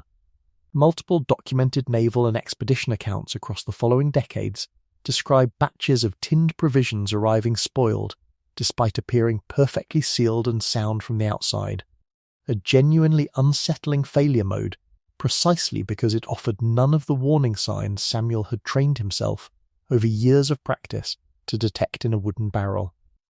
The most sobering illustration of that risk comes from a voyage considerably later than your own modest trial aboard this ship, the ill-fated 1845 Franklin expedition, which set out to chart a northwest passage through the Arctic with 2 ships heavily provisioned using tinned meat and vegetables, and which vanished entirely, with the loss of all hands, in circumstances that remained genuinely mysterious for well over a century afterward. Some later historical and forensic analysis of remains recovered from the expedition has raised the possibility that lead used in soldering the seams of the expedition's tins may have contaminated the food inside, potentially contributing to the crew's declining health during their final. Desperate months trapped in Arctic ice, though it's worth being careful here, in the same spirit of caution this whole account has tried to maintain around disputed claims, the exact contribution of lead contamination relative to scurvy, starvation, exposure, and multiple other likely factors afflicting the doomed expedition remains a genuinely contested question among historians and forensic researchers, not a settled conclusion, and newer research has offered competing explanations for exactly what killed Franklin's men. What's not contested is that early tinned provisions, for all their genuine promise, carried their own unfamiliar risks alongside the far more familiar risks of spoiled salt meat. And it took decades of accumulated failure, investigation, and gradual improvement in both sealing technique and metallurgy before tinned food could be trusted as reliably as its early champions had hoped. Back aboard your own considerably less dramatic vessel, in the years following that first successful trial, tinned provisions spread gradually rather than instantly through naval and merchant supply chains, expensive to produce relative to salt beef throughout much of the early 19th century, limited by production capacity at facilities like Donkin and Hall's Bermondsey Works, and treated with understandable caution by administrators who remembered all too well how badly earlier solutions like inadequately tested provisioning contracts had gone wrong. But the direction of change was unmistakable. Over the following decades, as production scaled up, costs fell, and sealing techniques improved, tinned meat moved from experimental novelty to genuine staple. First supplementing, and eventually, for many purposes, largely replacing the barreled salt provisions that had defined ships' food for the better part of 3 centuries. Somewhere in that gradual transition, a trade that had employed skilled craftsmen for as long as anyone could remember began its own slow decline. Coopers like Thomas, back in Cork, and Cooper's mates like Samuel, listening for a failing stave by lantern light in a ship's hold, represented a body of specialised knowledge refined across countless generations, and that knowledge, while it never disappeared entirely, gradually lost the central, irreplaceable role it had once held in keeping sailors fed. It's a quietly bittersweet turn for a trade this whole account has spent so much time honouring. Nobody was cruel about it, particularly there was no single dramatic moment where coopering was declared obsolete. No ceremony marking the end of an era. It simply, gradually, mattered less than it used to, the way most skilled trades eventually do when a cheaper, more consistent alternative finally arrives. Barrel making didn't vanish. Wine, spirits, and various other goods kept coopers employed for generations still to come, but its specific, essential role in keeping ships' crews alive at sea diminished steadily, decade after decade, as tin and eventually other packaging methods took over the job barrels had done since long before Jane ever hunted his first head of feral cattle on Hispaniola. By your 3rd year serving aboard vessels that increasingly carried tinned provisions alongside, and eventually instead of traditional salt barrels, you've developed your own rough system for judging a tin's reliability, echoing in its own way the barrel tapping and biscuit-knocking rituals of Davies and Samuel from earlier in this account. A tin that bulges slightly at either end, you've learned, likely contains gas produced by bacterial activity inside, a warning sign discovered through hard-won and occasionally unpleasant experience across the fleet, that the contents have spoiled despite the container's intact seal. A tin that sounds distinctly hollow or produces an unusual sloshing sound when shaken gets set aside for closer inspection rather than trusted outright. It's a new vocabulary of caution built on the same underlying instinct that guided every cooper and every purser this whole account has followed. Trust, but verify. because the ocean has never once cared how confident you feel about your provisions. By 1858, roughly 45 years after you first attacked that stubborn iron cylinder with a borrowed hammer and chisel, an American inventor named Ezra Warner finally patented something recognizable as a purpose-built can opener. A genuinely absurd gap when you sit with it properly. The tin can itself had existed, keeping food safely preserved for nearly half a century before anyone bothered to invent a convenient tool for actually getting into it. Sailors and civilians alike spent decades relying on knives, bayonets, hammers, chisels, and according to more than one period account, simple brute force applied with whatever heavy object happened to be nearby. It's the kind of gap that seems almost comic from a modern vantage point, accustomed as we are to a technology and its most obvious complementary tool arriving together. But it fits a pattern this whole account keeps returning to again and again across bocans and brine troughs and citrus rubs and controlled clinical trials. The practical solution to an immediate crisis almost always arrives well before anyone gets around to solving the smaller, more comfortable problems clustered around its edges. Consider, for a moment, the full distance this story has travelled to arrive here.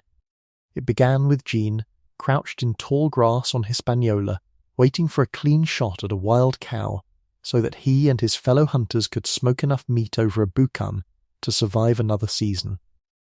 It passed through Thomas's careful hands in a Cork slaughterhouse, packing salted beef into hogsheads bound for ships he'd never see again. It survived a mutiny aboard the Voyager, a scandal that outlived the men it killed, a diet of freshened salt horse and weevil-tapped biscuit that somehow, mostly, kept crews alive across entire oceans. It found an unlikely ally in an animal that solved freshness simply by refusing to die on command, and it found its greatest hidden danger in a nutrient nobody could see, tucked by accident into a Cooper's citrus rubbing trick decades before anyone understood why it mattered. And now, finally, it arrives here at a heavy iron cylinder opened with a marlinspike hammer on a Royal Navy deck in 1813, carrying inside it the beginning of the end for every single method that came before it. None of that earlier ingenuity was wasted, even though tinning would eventually make most of it commercially unnecessary. Every barrel Thomas ever packed, every stave Samuel ever saved by catching a hidden crack, every bocan Jean ever tended through a long tropical afternoon, represented genuine, hard-won progress against a problem that had killed sailors for as long as anyone had gone to sea. The simple, relentless fact that food doesn't want to stay food, and that an ocean crossing gives it every opportunity in the world to stop being food long before a hungry crew needs it. The tin can didn't invalidate any of that earlier work. It simply represented the next iteration in a chain of solutions stretching back centuries, each one building, whether its inventors knew it or not, on lessons the previous generation had already learned the hard way. Lieutenant Caro, whose anxious record-keeping first introduced you to that stubborn tin back in 1813, stays with the victualling service for the remainder of his career, and you cross paths with him again nearly a decade later, in 1822, at a naval supply office in Portsmouth, where he's since been promoted to oversee a considerably larger tinning trial program than the modest experiment he once nervously supervised aboard your old ship. He remembers you immediately, which surprises you slightly, and he tells you, with something close to genuine pride, that the data collected from crews like yours across those early trial years had directly informed the Admiralty's eventual decision to expand tinned provisioning across a growing share of the fleet. He'd spent the better part of a decade compiling reports, tracking spoilage rates, corresponding with manufacturers about sealing improvements, unglamorous work, the same species of quiet, essential labour this whole account keeps circling back to, work that never once made it into any dramatic retelling of the era's naval history, but that measurably, provably, kept more sailors alive with each passing year. You shake his hand before parting ways, and it occurs to you, walking back toward the harbour afterward, that you've now personally witnessed both ends of an entire technological revolution in how ships feed the men aboard them. From a barrel Thomas might have packed to a tin Caro helped prove reliable, within the span of a single working lifetime. By the time you finally leave naval service yourself, sometime in the late 1820s, tinned provisions have become a familiar, unremarkable part of shipboard life, rather than the nervous experimental novelty they were when you first cracked one open with a borrowed chisel. Younger sailors signing on for their first voyages take the technology entirely for granted. The way you once took barrels of salt beef for granted, before you understood everything that had gone into making that older system work at all. It's a strange feeling, watching an entire hard-won body of knowledge, coopering, freshening, careful barrel inspection. The whole intricate craft this account has spent so long documenting, quietly recede into the background of a trade you spent your working life inside. Not forgotten, exactly, just no longer urgent. No longer the thing standing between a crew and starvation, the way it had been for every single sailor who came before you, stretching back to Jean's Bouchon fires on Hispaniola and beyond. There's a genuine wonder worth sitting with, one final time, before this chapter and this whole long story finally comes to rest. Every solution this account has followed, the smoking rack, the brine trough, the flipped turtle, the citrus rub, the sealed tin, arrived because someone, somewhere, refused to accept that hunger and spoilage were simply unsolvable facts of life at sea. None of them had the luxury of modern science to guide their experiments. They worked by trial, by error, by hard-earned instinct, passed from one generation of hunters, coopers, cooks and surgeons to the next, each one adding some small, hard-won improvement to a problem that had killed sailors for as long as anyone had gone to sea at all. You were part of that chain. However briefly, however small your own contribution actually was. So was Caro. So was every hand that ever tapped a barrel, salted a strip of meat, or flipped a nesting turtle onto its back on a dark Caribbean beach. None of them knew they were building toward a tin can, a can opener, or the vast, quiet, almost invisible food safety system that would eventually let a person centuries later reach into a pantry without a second thought about whether dinner might kill them. They were just trying to get through the next voyage.